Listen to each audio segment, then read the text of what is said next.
Shirifula filɛbagaw an bɛ aw fo ka walima dɔn an y'o de fɔ laada don kari o kari surafana mana dun an bɛ fasodenw le nin kɛnɛ belebele kan bi su na an ye maaba 4 sɔrɔ olu minnu da don faso o kuma na maa fɔlɔ o jɔn ye o ye docteur Alayi Bokoum docteur Alayi Bokoum an b'i fo k'i walima dɔn an mako mana jɔ la waati o waati i bɛna folikan jumɛn b'i bolo k'a lase Shirifula filɛbagaw ma. Bokele Inchou, Traoré, bonsoir. Monsieur Fane, Sidibé Pidjara, Aubé Inchou, nga foli be vraiment aw ka filɛli baga bɛɛ ye. Ka tasi bila fana kɛ an ka mɔgɔ minnu taɲana kosɛbɛ minnu taɲana armée kɔnɔna na ani minnu fana taɲana Mali libération kɔnɔna na. Mais n tɛ se ka kuma daminɛ ka sɔrɔ ma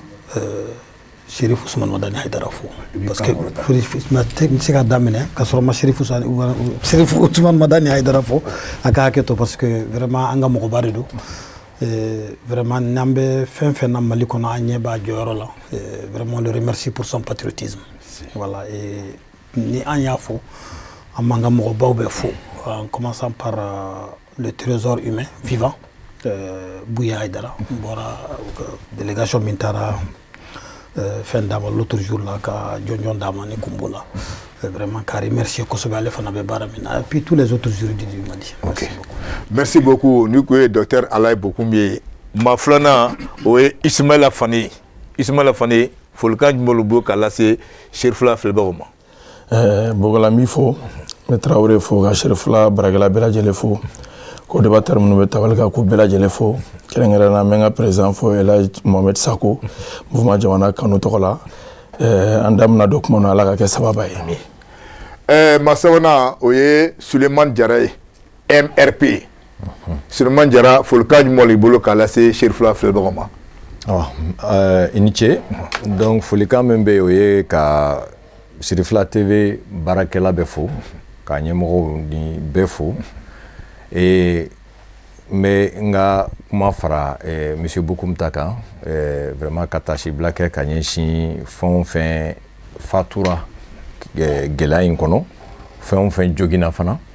donc Ala ka hinɛ tagabaaw la Ala ka nɔgɔya kɛ banabaatɔw ye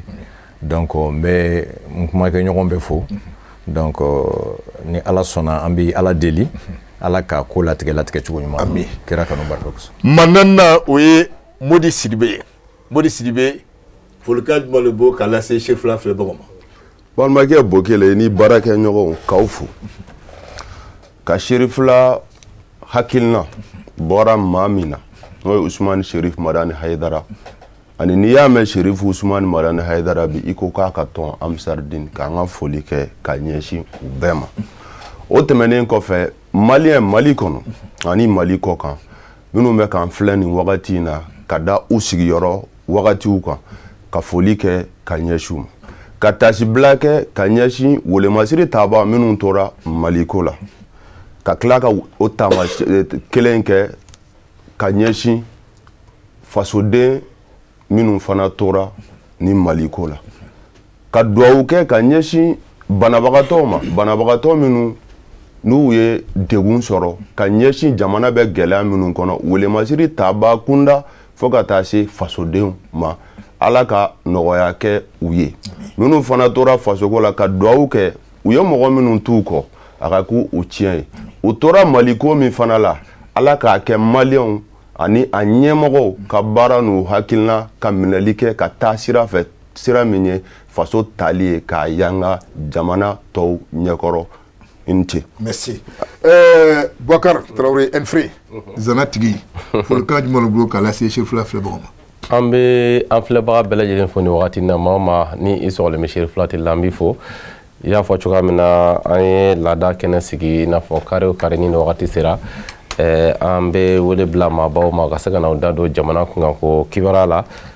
min b'a to jamana kɔnɔdenw bɛ se ka faamuyali sɔrɔ k'u to u sigiyɔrɔ la. N'i ko dusukasibagatɔ ma k'a ka file fiyɛ a bɛ kule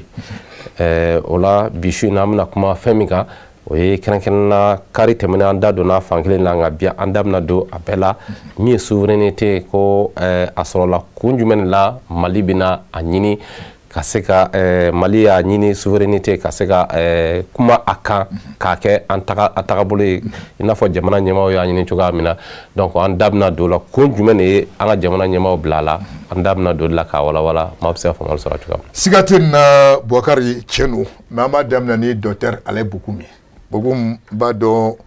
bɛɛ don kulu b'a an na bi bɛɛ fana ɲɛ b'an na an b'a la ka na ye ko journée c'est la souveraineté qu'on veut retrouver to sisan ɲininkali yɛrɛ bɛ kɛ nin ye ko kura dɔ de mais mun yɛrɛ don nana ni nin Bokele ɲininkali gɛlɛn jango mɔgɔ min ka bamanankan ye cɛncɛnlama ye n bɛ deli ka fɔ a bɛ digi mɔgɔw la mais tiɲɛ don parce que n ka bamanankan jɛlen tɛ bɛɛ hakɛto ɲini kɛ fɛ mɔgɔ ni ka bamanankan ye écorché dɔɔni Bokele nin ko in ko caman de b'a kɔnɔ ko caman baden de b'a kɔnɔ mais fo k'an ka ɲɔgɔn faamu parce que n'a fɔra souveraineté mɔgɔ ka danfara kɛ ale ni indépendance ani souveraineté retrouvée mun fɔra ko retrouver ani hali liberté parce que nin bɛɛ bɛ ɲɔgɔn na nin bɛɛ ye kelen ye fo cogo dɔ la jango an minnu tɛ bamanankan mɛn je serais mieux à l'aise fulakan kɔrɔbɔrɔkan rusikan ou bien faransikan nka bamanankan lama ye a ka gɛlɛn dɔɔni surtout k'a fɔra ko zanatigi yɛrɛ b'an kɔrɔfɛ fɛn kelen de b'a la Bokele kabini rectification kɛra le 24 mai 2021 bɛɛ y'a dɔn ko Mali tagama sira vraiment yɛlɛma donna la yɛlɛma jumɛn de donna la ne b'a fɔ politique mɔgɔw ye a bɛ digi u la nka c'est la première fois que démocratie seginna ka na Mali la kabini san jan depuis dans les années 68 ninnu tɛmɛna démocratie seginna mun na parce que démocratie ye fɛn ye min ye jɛ fanga jama jɛ fanga min ka di jama ye o de ka kɛ min ka di jama ye o de ka yira min ka di jama ye taabolo ka k'o de ye et je crois que depuis que rectification kɛra o de daminɛna ko o sɛbɛntiya n'i y'a jateminɛ fɛn fɛn ka di maliyɛn ye min bɛ carré kɔnɔ min bɛ bagan feere la min bɛ bagan mara la min bɛ waya la min bɛ aw ka baara la yan moriw sɔdasiw maliyɛn bɛɛ mɔgɔ si tɛ maliyɛn na min tɛ hɔrɔnya minan fa min tɛ fɛ hɔrɔnya ka k'a ye n'i y'a jateminɛ hali n'i bɔra sirada la sa n'i ye fɛn fɛn kɛ maliyɛn na i dalen b'a la k'i jo t'a la n'i jɔra i ka jalaki kɔrɔ dɔrɔn hali n'i ye maliyɛn den de faga n'i ko ala kama yafa ma jo t'a la i b'a ye maliyɛn baga bɛ faga mais hali ni maliyɛn de ye fɛn k'i la i ma fɛn k'a la de e de ye fɛn k'a la a ye kuma daminɛ i ye kuma daminɛ dɔrɔn a bɛ se ka tile bɛ ban a la parce que an ka hɔrɔnya de b'o sɛbɛntiya maintenant le 14 janvier pour être un peu plus rapide mɔgɔ de farala ɲɔgɔn kan le 9 janvier 2022 à la maison des jeunes k'a fɔ ko ANR banna sisan n'o ye assise nationale ye u ye sikafɔ banna u ye résolution 517 labɔ an bɛ se ka bɔ cogo di ka dɛmɛ pour que ni résolution ka kɛ an tɛ dan état ma an minnu tɛ état mɔgɔ ye an ka fara ɲɔgɔn kan k'a fɔ ko fo état ka tɛmɛ n'a siraw ye an b'o la le 9 janvier entre 15h 16h ninnu dɔrɔn sanction binna k'a fɔ ko CEDEAO ye ɲangili bila Mali kan des sanctions qui sont illégales c'est-à-dire que kun t'a la sɛbɛnni foyi t'a yamaruya illégitime jamana n'u ka jamanadenw ko tɛ inhumaine u tɛ adamadenya ko fɔ parce que mɔgɔ min bɛ Mali dɔn Mali bɛ hukumu min kɔnɔ mɔgɔ tɛ se ka nin sanction ta et même sauvage c'est-à-dire kungo kɔnɔ mɔgɔw de bɛ se ka nin sanction sugu ta donc an sina ka dimi ten k'a fɔ bon nin ko in comme an ko k'an bɛ fɛn kɛ an ka nin jɛkulu fo an ye tɔgɔ k'a la koyi an ye tɔgɔ k'a la on a dit collectif de la défense des résolutions des ANR bɛɛ y'i ka tɔgɔ di an ye sugandili kɛ an tilala o dɔrɔn de bɛ na donc an ko et vendredi comme malien bɛ bɔ vendredi min bɛ na o kɔfɛ o ye le 14 ye an ka jɛ ka bɔ le 14 n'ala sɔnna ma ka yira CEDEAO la k'an t'a la an b'o la dɔrɔn a ja jɛkulu wɛrɛw fana kun bɛ ka o sanction binna olu fana ye ɲɔgɔn sɔrɔ joona ka taa réunion kɛ bourse du travail la mais o mɔgɔ ninnu c'était les Yɛrɛwolo et les autres donc an ye ɲɔgɔn fara an farala ɲɔgɔn kan ka fɔ ko sini an bɛɛ ka ɲɔgɔn sɔrɔ bourse du travail la an ka taa ni nin fɛn ye an ye ɲɔgɔn sɔrɔ le bourse du travail la o yɔrɔ de la jɛkulu ko Bokoum comme an ye marche caman an ye sortie caman kɛ le 29 octobre le 10 décembre vraiment a ka d'an ye e ka nin ko in i ka bila a coordination ɲamaya la mais an bɛ coordination organisation caman fɛn caman sigi donc ko in sɔrɔla nin cogo de la et on a décidé an ye sina ka wariw fara fara ɲɔgɔn kan na 2 millions et on a décidé de faire une conférence de presse le lendemain ka yira diɲɛ bɛɛ ɲɛna ko maliyɛn bɛɛ ka bɔ an b'o la dɔrɔn i b'a dɔn ni mɔgɔw farala ɲɔgɔn kan maliyɛn tellement politique mɔgɔw y'an fara mɔgɔ si tɛ sɔn ka fara mɔgɔ kan n'i y'a ye Bokoum fana taara parce que ne bɛɛ bɛ ne dɔn ni n ka bajigi ye ne ye baara kɛ fɛn caman parti kɔnɔ san 15 mɔgɔ t'a dɔn n bɛ baara min na yɛrɛ hali ni conférence bɛ kɛ télé ye et pourtant i b'a sɔrɔ a sɛbɛnnen n'a fɛn ninnu ne b'a bɛɛ la donc o ko ninnu kɛlen dɔrɔn Assimi ye hakilla ta ka fo malien be ka bo ka transition soutenue ni ko ina ka fo kuma jeni fengay effectivement ça nous a fait un appel d'air comme si fini kurada mo tiama de far la ñon ko yoro la Bouya Haïdara ka mogo be le marché de Bamako, tous les marchés de Dabanan Salif Separana ka mogo et Yerewolo Debousi le rempart M5 Bitarka Djekulu famana fait nous togo nous ani les femmes veuves CPM akachako on était 50 et quelques associations en fera la ñogon kan au-delà ma état ma bo coordination bo ambolo tuguni ambora 14 janvier 14 boli kera chugomina mogo bora munu ko mangene chokoroba bora musokoroba bora muso bora fen ni kun tiena u be ka nyangili mintia malika mogo sinaka bote iba fo je prends ça je salue sur Robert Dissa ale de ko malien be bora iba fo adama denkele ambe kera malien kele do c'est pas parce que e fanela ka mogo be la ko fe numu erbo do c'est pas la peine quoi ani hali adama dew hali ulu yere mali valeur do donc mogo bora chugomina de o de jara adama dew o de jara nga jekulu et c'est ce jour là que le sort même de la transition a été vraiment scellé. Le Premier ministre c'est-à-dire au donné aya ira die benyana ko anga autorité be mun fait ou be munke ou ba ke nantoye ou ba ke ku digidanka donc souveraineté skoyara ni yorona comme kuma kana ke mo kelenda sinon retrouver c'est pour cela je dis anga fait faranyo ko indépendance est jumé parce que mo ko indépendance c'est vrai indépendance est pouvoir flan fait fanga kuy e ka fanga bibulo nga fanga bembulo nga jamana bembulo ka jamana bibulo donc je suis indépendant par rapport à toi mais dambala souveraineté de mouy indépendance min kono jamana de famba ko nous de kake et puis avec quoi ce qui veut dire la volonté, c'est-à-dire la dictature de la majorité, la volonté de la majorité. Bejera binko, jama jekulu, jama famba be mife, ukawalia. Et puis nia walia fana a wajibi alente e maikata nyiningali ke mo wara fe ou ben ki sara mo la ou ben ka fonni de ni explication de eni mo ci e de jeranay ou de souveraineté a retrouver mouye parce que souveraineté mo ba fo kabindi nya politique mo do ba fo ko souveraineté dongo da retrouver sini bokele le fait même que aw yere ka Chérif Lake wati do kon kera alna kon kadi mo ka Chérif La wa dara alna ko ka bi wajuri ka kon tissé kare ko jam ka tatele dayele. C'est une façon de retrouver sa souveraineté, son indépendance. Donc, au souveraineté retrouvée, il y a un fait min soro. Comment min sa shegin folo. Mali kum se ka warid la, mali kum se ka usine la, mali kum fe ka fenga. O de segra bi fanga dira jamana deuma. Donc, au souveraineté et puis ka ira jamana deuma ka fo bon. Vraiment aw ka fanga denier. Amba yere min frère, nous sommes les autorités, mais fanga ya aw de taille. Donc, comment ta ligne fa mettre mais ningal badobe parce que naika kuma be forme c'est ça. C'est ça. 14 ni. D'accord, c'est la ligne de l'Okera à Jamon Boni. C'était la section de la CDAO. Bon, c'est ça. Donc, là, Jamabora a fourni. Ça, c'est contre les sanctions de la CDAO. Aka, souveraineté, qu'on y aurait des oui. Ça dit, de Kera Sababouye. Voilà. Merci. Mais min Kera yere, c'est que Malien est quelqu'un qui n'a parce que, comme j'ai un peu de la Sokono. Bagade nana kiambema kasoro anku mandi sokono de donc ambe franjo ka foko jugu e ko ka to kerem d'accord donc c'est ça nga franjo ka unité de o de kera OK donc bagar amena sigi allait beaucoup ma donc au sanna bebora maintenant 614 janvier 2023 ambala kana do ko sanglé mundo yela mani juma do kera yela mani juma do make amena ngola fani amena e fan fait allait beaucoup me moufo et refait e be siga mundo fo anyana au sraka. Bon, question mais Mougano que 14 janvier. Ah bon. N'a pas ouera wololani slogan ni souveraineté retrouvée comme farala. Maintenant ala ya ese qui damra indépendance ni souveraineté la ka se ku ou d'afro kenyona. Mais ni ko intaka jatemene. Iba e ka fo souveraineté retrouvée comme politique kuma de do. C'est-à-dire que politique comment de donna régime koro kadamuka parce que c'est là où sanction tombé ka klago fra yuma fenetaka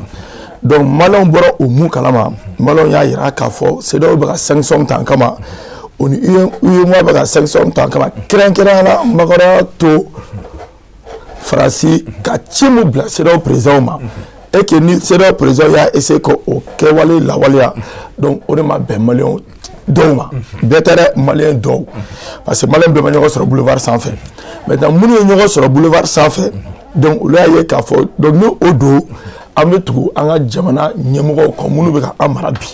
donc mɔgɔw taara ɲɔgɔn sɔrɔ yen de ne yɛrɛ tun b'a jɛkulu kɔnɔ maintenant au cadre kɔnɔ i b'a ye k'a fɔ kumakan mun fɔra o ye ka CEDEAO la gosi ka UEMOA la gosi ka France la gosi ka yira k'a fɔ u bɛ ka ko mun k'an na tiɲɛ tɛ bi u binna an ka nkalon don donc n'o o don an ka jamana ɲɛmaaw bɛna décision min ta an b'u kɔ hali n'a y'a sɔrɔ ni sanction bɛ taa san 1 san 2 san 10 na mais n'i ye nin bɛɛ ta k'a jateminɛ a kɔnɔna la 14 janvier olu nana n'a ye souveraineté retrouvée la an ka kuma o yɛrɛ kan parce que fo ka n'a kɛ journée mun yɛrɛ mina don an ka gafeba yɛrɛ kɔnɔna la fo ka n'a kɛ don ye don min kana ka chômer Bugule an ka nɔgɔ bɔ kuma la moi personnellement a ma bɛn ne ma munna parce que histoire dɔ de bɛ Mali kɔnɔna la i tɛ se ka souveraineté ko kuma fɔ k'i bɛ indépendance ko kuma ta ka bɔ o kɔnɔna la u bɛ taa ni ɲɔgɔn ye nin Modibo Keyita ye baara mun kɛ a si kɔnɔna la ka Mali ka yɔrɔya ta k'a d'a ma donc an bɛ se k'a fɔ souveraineté Modibo Keyita de y'a di Mali ma maintenant fo ka n'a kɛ le 14 janvier o ka taa don an ka kalanbulon kɔnɔna la ko ka o titre kɛ an denw n'an dɔgɔninw kunna ekɔliso kɔnɔ donc o b'a yira k'a fɔ a bɛna u bɛ fɛ k'a kɛ koba dɔ de koba mun yɛrɛ bɛ hali n bɛ se k'a fɔ a bɛna 22 septembre la tunu o de la ko politiciens k'u kɔlɔsi kosɛbɛ parce que u ka slogan de don politiciens minnu don minnu bɛ transition kɔnɔna la kuma ka fɔ a fɔcogo la bon donc an b'a f'u ye 14 janvier donc tɔgɔ wɛrɛ tun bɛ se ka d'a ma mun ni souveraineté retrouvée tɛ kelen ye parce que an ka souveraineté b'an bolo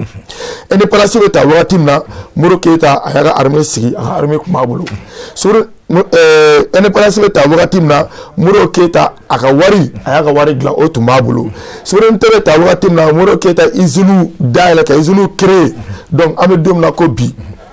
a ye baara min kɛ a ka san 8 kɔnɔ fo bi président na président min sera k'a ta ɲɔgɔnna kɛ donc en ce moment an bɛ kuma souveraineté kan o la mais 14 janvier a k'a bila munna wɛrɛ kɔnɔ minnu souveraineté retrouvée tɛ kelen parce que an ka souveraineté kun bɔsilen t'an na juridiquement an ka souveraineté a b'an bolo mais k'a fɔ ko 14 janvier bɔli min kɛra ko masi min bɔra ko de b'a an permettre ko tɔgɔ in ka kɛ souveraineté retrouvée mot ba de don fɛn min don bada kuma de don ka taa parce que a kɛra journée min na kɛ jour férié donc là o b'a yira k'a fɔ date belebele de don date mun min na date caman la tunu or an kana sɔn Baba Modibo Keyita baara mun kɛ a ka baara na ka tunu donc n bɛ n tɔ to yan nɔ ka question tɔ ma kɔnɔ. d'accord Suleymane Jara o ɲininkali kelen e bɛ se ka mun de fɔ a ka parti tɔgɔ la. Bon, MRP an y'a fɔ cogo min na mouvement pour le rassemblement du peuple an ko de ko an ka jama fara ɲɔgɔn kan n'i ko k'i ka jama fara ɲɔgɔn kan i ko k'u ka wuli k'u jɔ ka jamana jɔ baara kɛ donc MRP bɛ depuis 2017 bon an ka membres bɛ Mali fan caman dɔw yɛrɛ bɛ kɛnɛ ma donc n'i ko ko jamanadenw anw kan bɛ ce qu'on appelle en français le citoyen lambda mɔgɔ jamanaden gansan an k'a fɔ ten donc jamanadenw souveraineté kuma min bɛ sen na jamanadenw y'a faamuya cogo di je crois que o yɔrɔ bɛ ka taa ka mɔgɔ caman dan mɔgɔ minnu kalannen don olu bɛ souveraineté définition ni fɛnw f'i ɲɛna caman bɛ yen n'i y'a jateminɛ yɔrɔ dɔ la souveraineté ye mun ye ko fanga min bɛ boli yɔrɔ dɔ kan a n'a jamanadenw yɔrɔ dɔ la a bɛ fɔ ko souveraineté ye mun ye ko état min ɲɔngirilen tɛ état wɛrɛ ye o ye souveraineté définition donc tubabukan yɛrɛ la déjà définition ka ca bon jamanadenw y'o faamuya cogo di bon n'i ko k'i b'a yɛlɛma bamanankan na o kɛrɛ bɛ tɛ i bɛ na ni dɔw kuma dɔ la indépendance ni souveraineté ala dan dɔnlen tɛ kosɛbɛ donc anw ye jamanaden gansanw de ye anw y'a faamuya cogo min na c'est que Mali transition kɔrɔ mɔnɛ bɔra Mali la Mali kunna wolola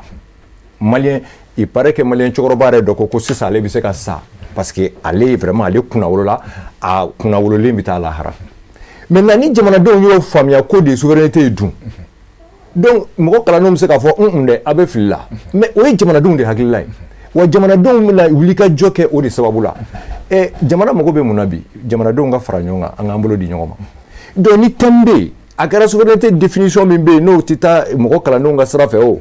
en tout cas ni jamanadenw de y'a faamuya k'a fɔ nin kɔni de y'anw ka souveraineté baara ye wa an bɛ wuli k'an jɔ an b'a kɔkɔrɔma don mɔgɔ tɛ se k'o yɛlɛma o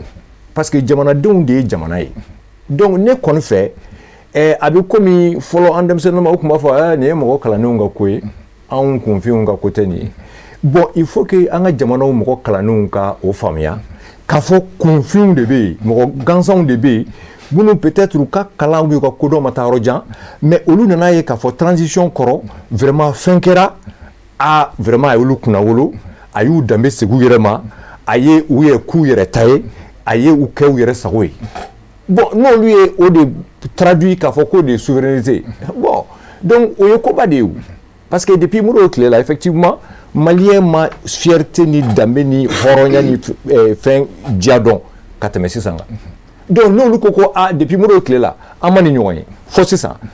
on peut parler de retrouvailles on peut dire que effectivement min kɛra Modibo tile la an y'o de retrouver sisan sous la transition an y'an ka danbe sɔrɔ an y'an ka hɔrɔnya sɔrɔ an kɛra an yɛrɛ ta ye an se b'an yɛrɛ la voilà mais an se b'a yɛrɛ la an tɛ an yɛrɛ ta ye ne b'a fɛ i ka don kuma kɔnɔ parce que i bɛ kuma min na nin ye sanfɛ kuma don mais duguma yɔrɔ nin dɛ voilà il faut rentrer bon maintenant le 14 janvier là comme voilà que journée nationale y'a va souveraineté retrouvée e yɛrɛ fɛ a bɛ se ka mun de fɔ a y'a faamu cogo di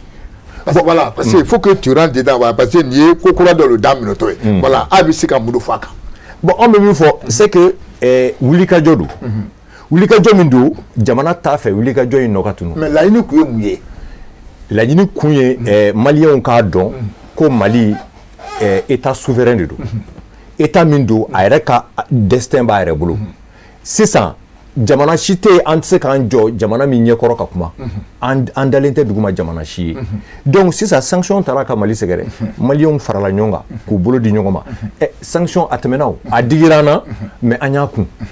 bon o kunni min filɛ nin ye o ye fanga de ye o fanga kelen o de b'a to barika bɛ don an ka souveraineté la hali mɔgɔninfin ni hakɛ b'i bolo n'i m'i ka hakɛ waleya n'i m'a ta ka diyagoya mɔgɔ tɔw kan dɔ b'i sen da i ka hakɛ kan donc souveraineté mɔgɔw kun bɛ yen minnu sen dalen bɛ Mali souveraineté kan an k'o fɔ yɔrɔ dɔw la parce que a fɔra sisan misali la ko dɔw welela ka na k'u kana an dɛmɛ ni fɛn sanfɛ dɛmɛ ye u nana dugumana fɛ donc o y'u sago de kɛ maliyɛnw y'u sago to ye o maliyɛnw sago kun ye appui aérien mais u nana dugumana fɛ u nana fana u y'u cogo il a fallu que an k'a f'u ɲɛna u ka taa n'o tɛ u kun tɛ taa donc an ye an ka souveraineté réaffirmer o sen fɛ voilà donc ne tun b'a fɛ k'o de fɔ. d'accord Boubacar i ye kɔrɔfɔ faamu Modi e ko mun. Bokele i ka ɲininkali diyara n ye parce que an ka problème fɔlɔ-fɔlɔ o ye tiɲɛ ye min ye min kɔladɔnnen don n'o tɛ bɛn n ka nafa ni n ka sɔrɔ ni n kuntilenna ma n b'a kɛ guloki ni kanba ye k'a bɛn ma k'o ɲɛfɔ k'a cɛ ɲa hakili ka a ɲini ka sɔn o ma walima ka maa fanba la sɔn o ni tiɲɛ tɛ kelen indépendance ye mun ye hadamadenw sabatilen ɲɔgɔn kan dugukolo fan dɔ fɛ hakilina ni taafan ni faamu la ka a miiri ka jɔnya juru tigɛ o jɔnya juru tigɛli n bɛ sigili kɛ u ni ɲɔgɔn cɛ fitinɛ yelenw na minnu bɛ bila u ɲɛ ka laɲini kɛ laɲini min ye jɔnya juru tigɛli ye indépendance filɛ bun hadamadenw faralen ɲɔgɔn kan kɛrɛnkɛrɛnyala la dugukolo fan dɔ fɛ diɲɛ kɔnɔ minnu ka faamuyalen n'u hakilina n'u tagabolow ye tali kɛ ɲɔgɔn na u ko ko an bɛ kɛ an yɛrɛ ye fitinɛ yelen minnu bɛ wulu ni ɲɔgɔn cɛ minnu bɛ se ka kɛ bila u ɲɛ u taayɔrɔ la ka kɛ yelen ye u ka k'u ɲɛ k'a fɔ ko an b'an ka jɔnya juru tigɛ o de ye indépendance o ye mun ye o indépendance sɔrɔli de ye dugukolo lakodɔnnen cɛbɔlen lakodɔnnen diɲɛ fɛ diɲɛma fɛ bunahadamadenw sabatilen o dugukolo sina kan o ka lakodɔn fanga dɔ ka sɔrɔ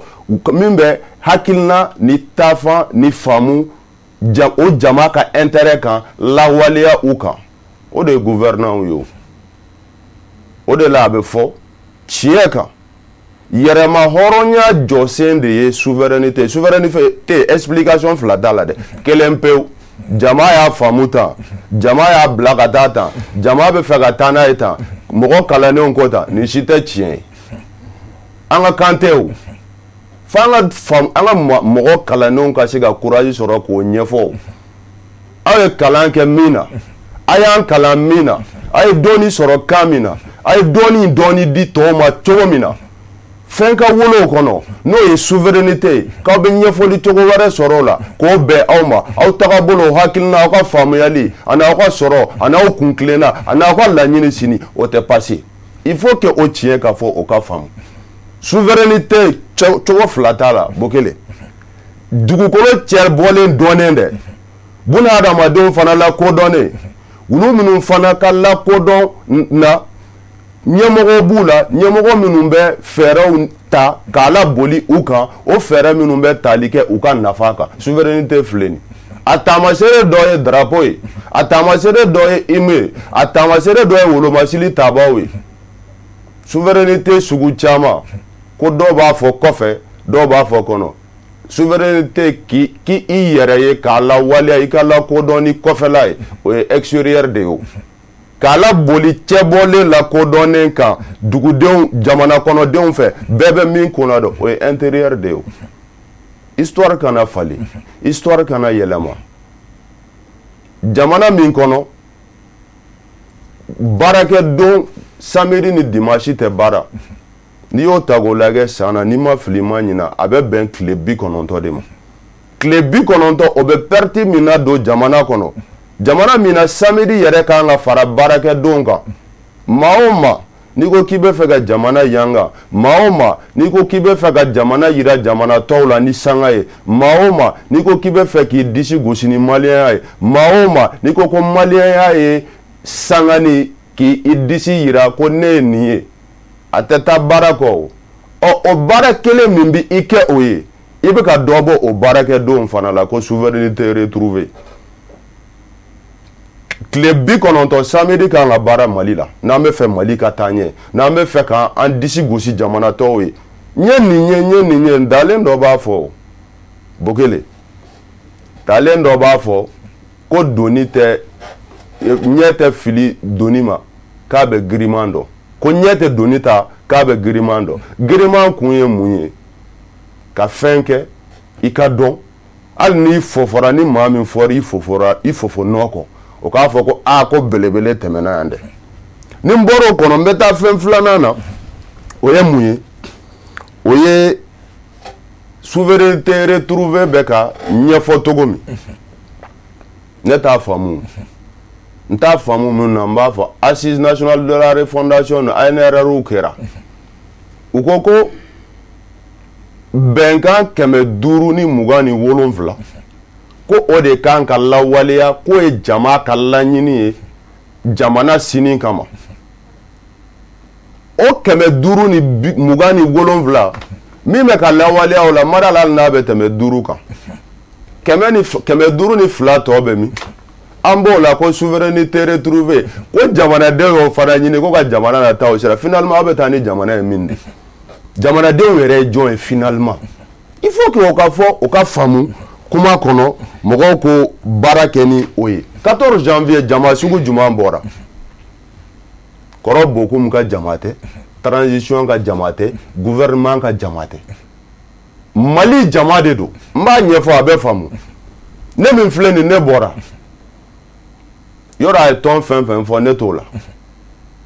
wagati dɔ la an y'a jate minɛ laɲini dɔw bɛ ka kɛ jamana tɔgɔ la o laɲini ninnu a faamuyara wa a ma faamu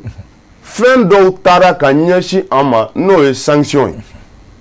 o sanction bɛ na ni kɔlɔlɔ min ye jamanadenw kan kɔngɔ bɛ jamanaden minnu na ka ban o sanction bɛ na ni gɛlɛya min ye jamanadenw kan bana bɛ jamanaden minnu na ka ban o sanction bɛ na ni gɛlɛya min ye jamanadenw kan lakanabaliya bɛ jamanaden minnu kan ka ban o sanction bɛ na ni gɛlɛya ye jamanadenw kan bolofɛnw lakanabaliya bɛ jamana min kɔnɔ an bɛɛ wulila maliyɛn fan o fan fɛ k'an b'an ka dusuma kasa yira kɔfɛ maa la hali n'a sɔrɔ jamana tagabolo tɛ ka an diya walima an bolo sanction tun bɛ se ka éviter ni baara kɛra ni hakili ye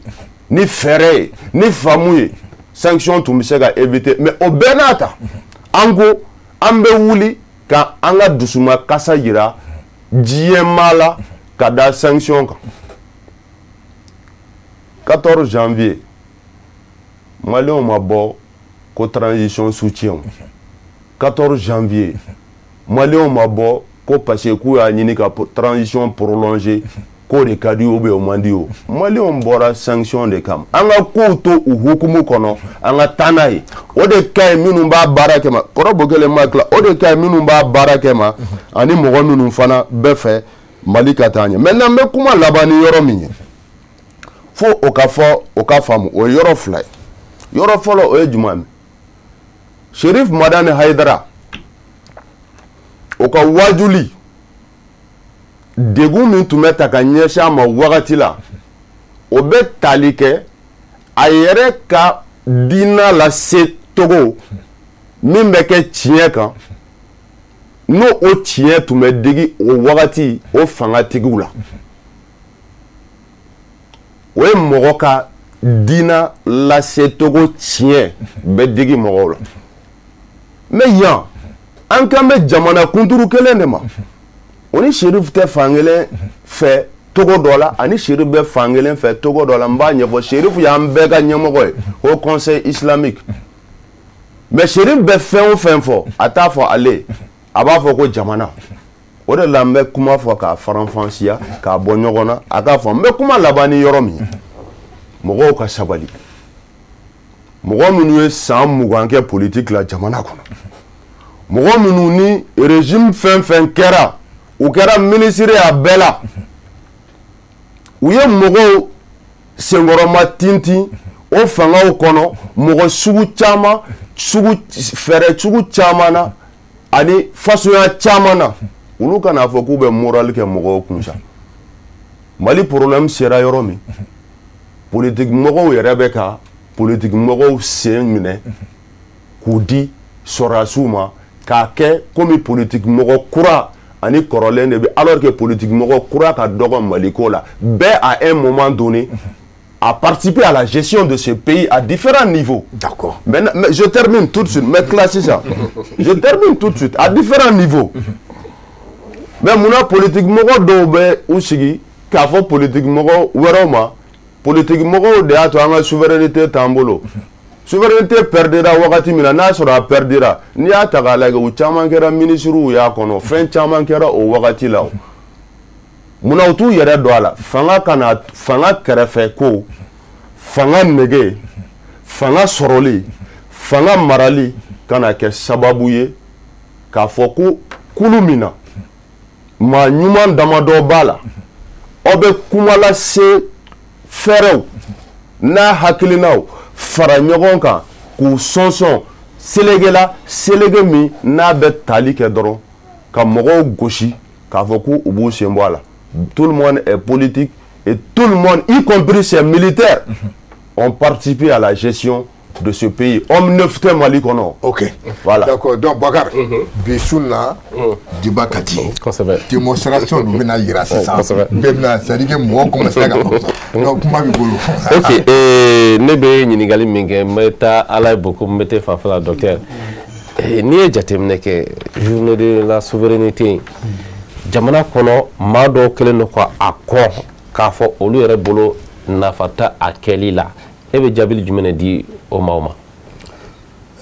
Monsieur Bokar Traoré i ni ce i y'a fɔ cogo min na bi débat ka di aw fila bɛɛ taara fɛn min na je crois que fɛn min farala aw ka salon ni ɲinan cɛ o ye san kelen de donc aw balikulamaw de taara de façon indépendante et volontaire je suppose aw taara kun minɛ tɛ parce que fɛn dɔ de kɛra aw la dɔw fɛ min digira aw la parce que a tigi y'aw ka souveraineté de n daraki kuma cogo foyi t'o la i y'a fɔ bamanankan cɛ ɲinɛ o i y'a fɔ bamanankan cɛ juguman na o bokum ka cɛ ka jugu o man di ye o bokum cɛ ka ɲi a ka di ye o si t'a la la souveraineté c'est l'indépendance de la volonté populaire n y'a fɔ tubabukan na o n y'a fɔ arabukan na o n y'a fɔ ka bamanankan cɛ ɲinɛ o a bɛɛ ye kelen ye maintenant ni mɔgɔ kumana dɔw bɛ yen hali n'i ye dɔn kɛ ji la u b'a fɔ k'i bɛ ka poussière wuli n bɛ fɛn kelen de fɔ n dɔgɔnin Fane il a raison hein politique de don a kɔnɔ Mon frère politique, les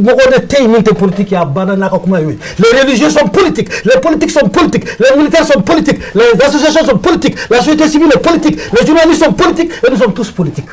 Maintenant, John de politique, nous avons mis c'est ce qu'on appelle la dictature de la majorité au moro des politiques.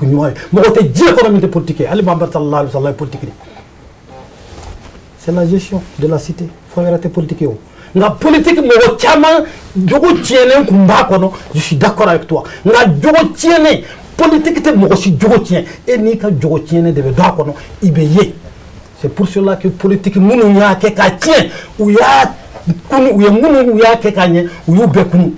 ambe mogo do munye sa muga ke ya fo c'est vrai politique la munu muka na folo de do ala munu be bulu muka na folo munu be barake muka na folo ka tlaka fo jamana ka yelema uma place soro jamana ko ni yukala u bo do jamana ne bolo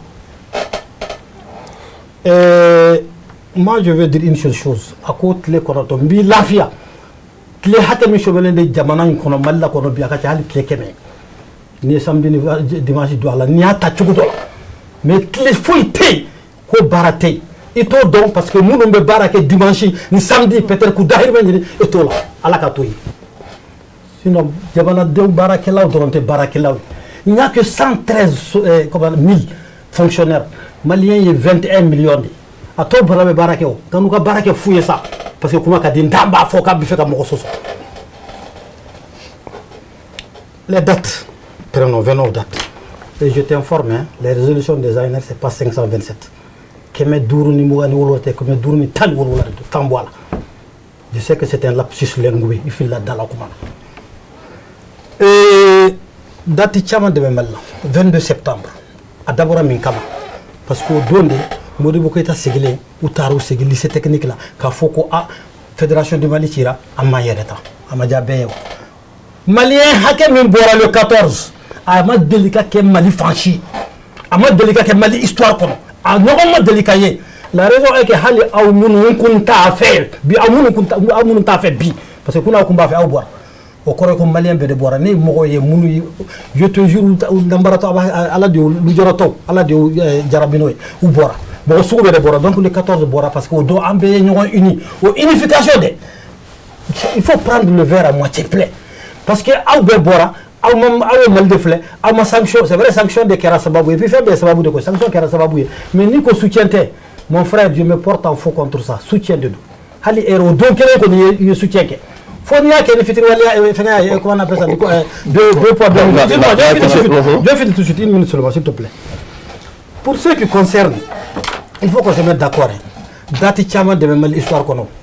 ni autorité munumbe il fait chama ke mo ma bo kama ka foko be ke souveraineté yo souveraineté folo min kera way ka France ambassadeur ge ka les médias qui mentent la cougue ka tla ka Mali bo France bolo ka barkan blaka bo jagoya le 15 août bora le 25 septembre comment le premier ministre a comment ONU là au souveraineté d'Ondoyo ka tla ka le 22 quand le premier ministre par intérim est parti parler là où il a parlé de deux boss hôtel Hassan Ouattara autres là il a parlé de Guterres et autres au donc faire la souveraineté d'Oyo pourtant jama bora Mali bora mo que souveraineté yo. Maintenant, si sur 110 jours fêtés, il y a un jour qu'on demande de revenir, après il y a une semaine, parce que maintenant c'est du 14 au 20, 20 fois la journée Badeo. Prenons les dates. 26 décembre 1960. C'est le jour où état-major Bora, Fédération du Mali, la République du Mali, état-major. Le 1er octobre, il me parce que c'est l'histoire. Non, je viens là. Numéro de science sur la Kalanke. D'abord, Kalanke, ça va voir qu'il faut qu'il va la boucher là parce que ma Kalanke là. C'est ton problème. Bon, allez, moi, ce que je voulais, question me poser. Voilà. C'est vraiment de non, parce que voilà, c'est non, parce qu'il faut que la souveraineté. Mais je voilà. Souveraineté, la souveraineté, j'ai compris. La souveraineté, c'est quoi? Il t'a posé une question. Il a fait 30 minutes en train de parler. Excuse-moi, excuse-moi seulement, là, souveraineté est mouillée. Souveraineté est mouillée. Dati Chaman de Kera, nous kumbiseka. Moko bora le 29 octobre. Moko bora le 10 Bouye Kayeta. Nga bofoli bo Alassane Sempara nous maso Bouye le 10 décembre. Moko bora le 13 mai. Mogo Bora le 10, le 14 janvier. Mogo Bora, c'est-à-dire Mogo Bora chez Chamon. Mais cette fois-ci, maintenant, Djama Mimbora, ou Djama Kunka Chamon. Deuxièmement, cette fois-ci, il y a des gens qui n'ont pas eu la chance de vivre le temps de Modibo Keïta. Non, il faut que tu acceptes ça. Donc, il veut t'en aller Rome. Non, mais tu fais la Tanikasera. Tu fais la Tanikasera, mais non, femme. De l'opposition. On explique la souveraineté à Bora Rome. C'est pour aller à 14 Kéroya. Malien be Bora Djama Domina. Bora parce que Mali, digi de Kéra Malien. Voilà. Au digi nous serons Bora Kama. Donc, vous faites que Bora Kama, le fait que be Bora, ou comme maintenant, il m'a y a un fêté. Ayere kum fe mo chama kum fe ka boka boli kelen kew so la kum be dala ko dama l'État a voulu que cette fois-ci que ça rentre dans les consciences académiquement parlant, c'est-à-dire à cadre école kono ou kata discuter dans les cercles de réunion, dans les cercles d'échange ou kata kala démission ou ka donc yele mo hora nyogonte. Et excusez-moi, c'est que les gens ne savent pas asimite ka armus en dongo doa. Il y a des armes qui sont là. Tu vas me dire que c'est faux. Oui, c'est vrai aussi. Bon, armes qui sont bé, armes qui sont bé, armes qui sont bé. Ça, c'est le peuple. Le peuple, c'est toute l'armée réunie. Parce que le peuple qui a volonté, tout le monde est obligé de respecter. Cette journée-là, comme démissionnons de bé, nous nous marchons sur le Mali qui souveraineté les 8 années où on était pratiquement souverain. Où notre président n'est jamais parti en Europe, il n'est jamais parti en France. Et on était vraiment libre au Euro de Kanga Kalan démissionnons. Au cas donc, et je crois que le président vient de le dire tout de suite. À Koko, Femi Diara Djamana Dieu. Mais il y a une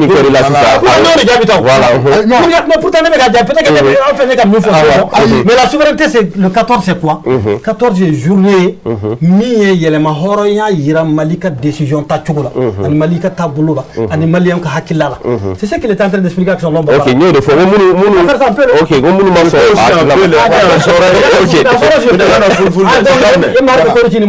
il n'y a pas de problème. Avec là, c'est gagné. Moi, j'aime bien les Farouski. Ok. You can tell it in English. Ok, monsieur Fane. It's not difficult for me. Meta F, pour la même égalité, est là. Et quand, comment qu'on a là, il y a Irak à fort. Et boulot, on dirait Amara et fêter les 14 janvier. On va le laisser, il est en train de poser une question, chacun va répondre. Voilà. Maintenant, si ça non, et boulot, tout le monde est qu'à dire à Kola. Parce que et Irak à Foko, Amara souveraineté, comment faut, mais boulot, tout le monde est qu'à dire à Kola. Sabla, Ali Toro Dilia de Watu Temarano, 18 novembre, mais chômé en nom, mais moi, il y a un loco, mais boulot, bitoro du monde est qu'à dire. Traoré kuma ɲana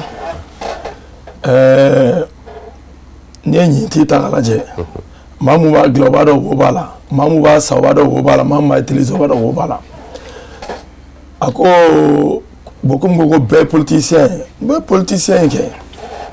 politiki kɔrɔ ye jumɛn ye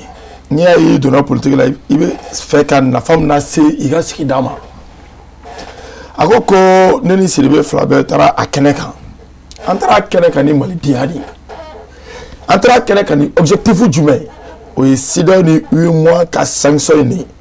ko in base ye o de ye o maintenant n'a bɛ kɛ journée ye journée a sɔrɔla kɛwale min fɛ o ka ɲɛfɔ mɔgɔw ye et que mo girima kana ta ka souveraineté retrouver ko kuma fɔ parce que n'i ye souveraineté fɔ u bɛ ka nana ye sira min fɛ. On l'a dit, il politique kuma de togo di parce que Mali politique maaw ou be kuma dɔ de fɔ mu be i n'a fɔ n fa y'a fɔ togo min na Malien minnu be yen n'u tɛ nanzarakan mɛn a bɛ yɛlɛma an ka todukara togo di k'a ɲɛf'u ye togo min na donc i b'a ye k'a fɔ u bɛ olu la tromper parce que n'o ko souveraineté retrouvée o kɔrɔ de an ka yɛrɛma wɛrɛ kun t'an bolo maintenant sisan an y'a sɔrɔ non an y'a sɔrɔ sira jumɛn fɛ or sanction taara. Deux nana togodi nana sanction dɔ de tun bɛ ka ta an kan n'o ye CEDEAO ni UEMOA ka sanction ye n'i y'o ta k'o jateminɛ u ye mɔgɔ labɔ don min na ni kumakan minnu ye mun fɔra ko an ka wari an yɛrɛ alala wari a bɛ banque dɔ la u y'u poro ka ko t'o d'a ma ni dɔ ye ko ta k'a lajɛ jɔ bɛ wari ko gérer o bɛ UEMOA ka phase fɛ ni CEDEAO ta k'a lajɛ. U nana k'a fɔ ko sanction bɛ ka taa an kan ka frontière minɛ k'u datugu u binna an kan k'a sɔrɔ an n'a ma kan n'o fɔra i ye maliyɛn den ye wajibi la k'i ka taa kɛnɛ kan o sanction taara kun na k'o bɛ taa ɲɛf'i ɲɛna an bɛɛ taara o de kan o maintenant ni maaw taara o kan na aw nana o bayɛlɛma tuguni kabini mais e yɛrɛ bolo tɔgɔ jumɛn kan ka d'a ma sisan tɔgɔ min kan ka d'a ma ne yɛrɛ bolo tɔgɔ min kan ka da an ma o tun y'a ye c'est à dire jɔnmaya de taara k'a ɲɛsin an ma donc o jɔnmaya an bɛ taa a yira diɲɛ mɔgɔ la an ka faso fɛ point. dɔw yɛrɛ bolo san o san o tɔgɔ ka na quoi. maintenant san o san o tɔgɔ ka na k'a fɔ ko ni bin kɛra an kan c'est à dire ni bin kɛra an kan an jɔlen don donc a mana bɔ sira o sira fɛ ni bin de kɛra Mali kan maliyɛndenw jɔlen don k'u ɲɛsin a kɛlɛ ma point barre mais a kana kɛ journée bɛ kɛ journée ko baara tɛ k'a don a jour feerema yɔrɔ ye dɛ o de y'a kasarama yɔrɔ ye parce que munna. parce que n'a fana ma kɛ ten est-ce que a tɛna tɛmɛ ten. a tɛ se ka tɛmɛ ten o parce que fɔlɔ éducation civique morale tun bɛ kɛ école kɔnɔna la pourquoi a tɛ se ka kɛ n'a fɔ ministre yɛrɛ y'a fɔ académie bɛɛ la donc a ka kɛ leçon mun n'a bɛ se ka don kalanso kɔnɔna la a jour don k'a ɲɛfɔ an denw ni an dɔgɔninw ye kalanso kɔnɔna la. mais kɛ gouvernement de kɛ. i y'a faamu gouvernement y'o kɛ n bɛna fɛn dɔ f'i ye Traoré jamana min kɔnɔ i ka kalan t'i ta ye. I ka kalan fanba partenaire de b'a financer jamana min kɔnɔ i ka institution fila bɛ yen u ka couleur doncogo tɛ kelen ye n'i ye cour constitutionnelle ta olu b'u ka drapeau don cogo min na olu ko vert bɛ daminɛ kan na o ye ma ye n'i ye assemblée ta olu ko vert o bɛ daminɛ épaule la k'o ye ma ye ɲɛma sɔrɔla jamana min kɔnɔ fɔlɔ mu souveraineté ko kuma retrouvé ko kuma bɛna fɔ o jamana kɔnɔ. mais est-ce que olu bɛ ɲɔgɔn ɲɛ sira la. mais bien sûr drapeau ko di nin jɔnjɔn n'i y'a mɛn jamana ko jɔnjɔn de don. Donc il faut que o ka se ka corriger fɔlɔ bima an b'o kɛlɛ an b'o kɛlɛ kɔnɔ politicien tɛ o kuma fɔla maaw ye o u t'o ɲɛfɔ n'i y'a mɛn hali bɛ diinɛ ko kuma fɔ ko diinɛ ko jɔnjɔn de b'a la jɔnjɔn tɛ ko den drapeau tɛ ko den dɛ bon donc an bɛ mun fɔ nin don mun kun nana ka fɔ jama ye o tun ye de CEDEAO ka bolo fara a taabolo ye jumɛn ye mun y'a to a ye sanction ta an kan mun na a kun mana ka sanction ta an kan jama kun mago b'o de la u ye mun ka jɔyɔrɔ ye jumɛn ye an ka wari sɔrɔ togo fɛ. mun y'a to sanction tara an kan mun y'a to jamana tɔw farala u kan ka sanction ta an kan an bɛ se ka a bali cogo di o de jamanadenw mago b'o la wa o de fana kalan ka kɛ an denw kunna ekɔliso kɔnɔ e n'o u ka taa n'a ye sira wɛrɛ fɛ ka nana ye k'a fɔ an tun ye jɔn de ye an bɔra jɔnmaya la a ye kuma dɔ fɔ ko premier ministre taara ONU na a ka kuma kan k'ale k'a d'o ma k'an ka souveraineté sɔrɔ mais non premier ministre taara jigitigɛ kuma dɔ de fɔ jigitigɛ kuma ye jumɛn. Parce que a y'a yira k'a fɔ ko Faransi an bila en plein vol o ye jigitigɛ kuma de o kɔrɔ de Faransi de taara a yɛrɛ ye an jigi tun bɛ Faransi kan mais Faransi an janfa ka taara a yɛrɛ ye donc ni Faransi taara a yɛrɛ ye an b'a yɛrɛ ɲini de o tɛ wajibi ya donc o kɔrɔ tɛ k'a fɔ k'an ye Faransi gɛn non an ka laɲini tun tɛ k'u gɛn o parce que a kun ka d'an ye an n'u ka baaraɲɔgɔnya dɔ de kɛ ɲɔgɔn bolo an kun taara satisfait o kɔnɔ an jigi b'u kan wagati min na k'an bɛna o tɔ renouveler an bɛ ka sigi a fɔ kɛ Faransi y'a fɔ k'a b'a kasa cɛ. Donc au kɔnɔna la an tɛ jigitigɛ kuma de fɔ ONU na k'a yira k'a fɔ Faransi an jigitigɛ kuma tiɲɛ de filɛ nin ye. Donc Matla filanan ko premier ministre par intérim n'o Abdoulaye Mayiga ye ko fɛnɛ taara a yira ONU na Ivoire y'a don ta a bɔra ta a donna ta mais attends jamana mun bɛ yen a ka fɛn jamana sɔrɔ fɛn fanba bɛɛ bɛ kɔfɛ de fini min b'ale la fini min bɛ ne la fini min bɛ Bokele la. Wagati dɔ la an y'a essayer o ye entre guillemets quoi an y'a essayer k'an b'o kɛ an ka faso danfani ye cogo min na ka an ka yɛlɛma wɛrɛya yira diɲɛmɔgɔw la o fini a gari kelen a tɛ produit anw fɛ jamana kɔnɔ a tɛ dilan anw fɛ Burukina ta de b'ale la Burukina ta de bɛ nɔ de bɛ Bugele la donc an ta tɛ o parce que problème bɛ yɔrɔ min na n'i ma ɲa i bɛ nin souveraineté ko kuma fɔ o b'a sɔrɔ. mais o b'a fɔ bamanankan na ko n'i ma su bugɔ ɲɛnama tɛ se i ɲɛ o. su jumɛn de gosira anw fɛ Faransi kɔni tɛ. Parce que hali sini an bɛ ka dɛmɛ ɲini Faransi fɛ hali sini Faransi an ka partenaire ye parce que Faransi président o n'a ka gouvernement bɛ ka politique mun ta ka an sɛgɛrɛ donc an ko k'an to o politique nacogo de fɛ o de ka yɛlɛma cogo min na an n'u bɛ se ka sigi ka baara kɛ ko an ye Faransi ambassadeur kɛ Faransi an ka ambassadeur kɛ depuis kuma jumɛn ni an ye Faransi ambassadeur kɛ kumakan dɔ de bɔra da mun ma bɛn an ma et donc an maintenant an ye ci bila ale ka taa. Ok. Mais ka bɔ kuma kɔnɔ pewu n bɛ mun fɔ maliyɛnw ye surtout minnu bɛ ka an lamɛn u k'u kɔlɔsi politiciens ka langage la parce que kuma bon de be bon ou da mais a kɛwale tɛ kuma kɔnɔ a ko kɔnɔna la. mais yɛrɛ politicien de. ne tɛ politicien ne so tɛ civil ye mais non parce que mɔgɔ n'an qui est politicien ne tɛ parti tɔnna parti tɛ ne bolo ne bɛ mouvement min na en politique de don mais a bɛ société civile rôle de jouer o kɔrɔ ko politicien minnu bɛ ni parti politique b'u bolo n'a récépissé dir'u ma an nana terrain kan parce que u bɛ ka kumakan dɔ de ta ka kunfin ye mɔgɔ jɔn ye maa minnu t'u yɛrɛ kalama jamana taabolo la sɔrɔ k'a fɔ i tɛ se ka tɔgɔ k'a fɔ k'i ye kunfi i tɛ kunfi dɛ i b'i ka arabukan mɛn i b'i ka baara kɔnɔ n'i b'i ka balikukalan mɛn i b'a kɛ n'i bɛ n bon mɛn i b'o kɛ n'i bɛ bɔbɔkan mɛn i b'a kɛ n'o ye mais ka taa kuma fɔ jamana kɔnɔ jamanaden minnu tɛ jamana taasira dɔn an balima minnu bɛ togoda ninnu na a kɛtɔ bɛ kuma kɔnɔ donc an nana terrain kan nin cogo min na k'olu ɲɛ yɛlɛ éveil de conscience k'a di olu ma u ka mun girima ninnu fɛ souveraineté b'an bolo bi souveraineté bɛ an bolo sini ala ye kuma fɔ ko pankulu ko in ko an ka armée tun tɛ se ka pankulu pan ka taa yɔrɔ dɔw la ne bolo premier ministre dɔ bɛ mun y'o nkalontigiya an fɛn bɛ tabali kɛ yan n bɛ se k'a fɔ Musa Mara bɛ min dɔn Mali kɔnɔ an t'a dɔn parce que a kɛra maire a kɛra ministre ka kɛ premier ministre ka kɛ député a y'a yira k'a fɔ ko maa si ma an bali an ka se k'an ka pankulu la pan donc o b'a yira k'a fɔ u kana na histoire jɛngɛ. donc kɔrɔ k'e dara dɔ ka kuma la fila la. ne dara Musa Mara ka kuma na parce que ale bolo tun bɛ ca la. ala bokum bolo kun tɛ ca la Sidibe bolo kun tɛ ca la ni ma fili n fa bolo fana kun tɛ ca la parce que an si ma don gouvernement kɔnɔ ale ye mara kɛ sigida la n'o ye maire a nana ministère la ka kɛ premier ministre dossier kun b'a tɛgɛ kɔnɔ ka tila ka na kɛ député ne bolo n'o y'a yira k'a fɔ partenariat la ani faransi ni ɲɔgɔn cɛ k'an ka pankulu kun bɛ se ka wuli an ka cɛdenw fɛ ne bɛ ale ka kuma minɛ ni n bolo filɛ k'a tɛmɛ tabali kɔnɔ mɔgɔ bɛɛ t'a kan donc u kana na histoire falsifier Modibo Keyita ye baara mun kɛ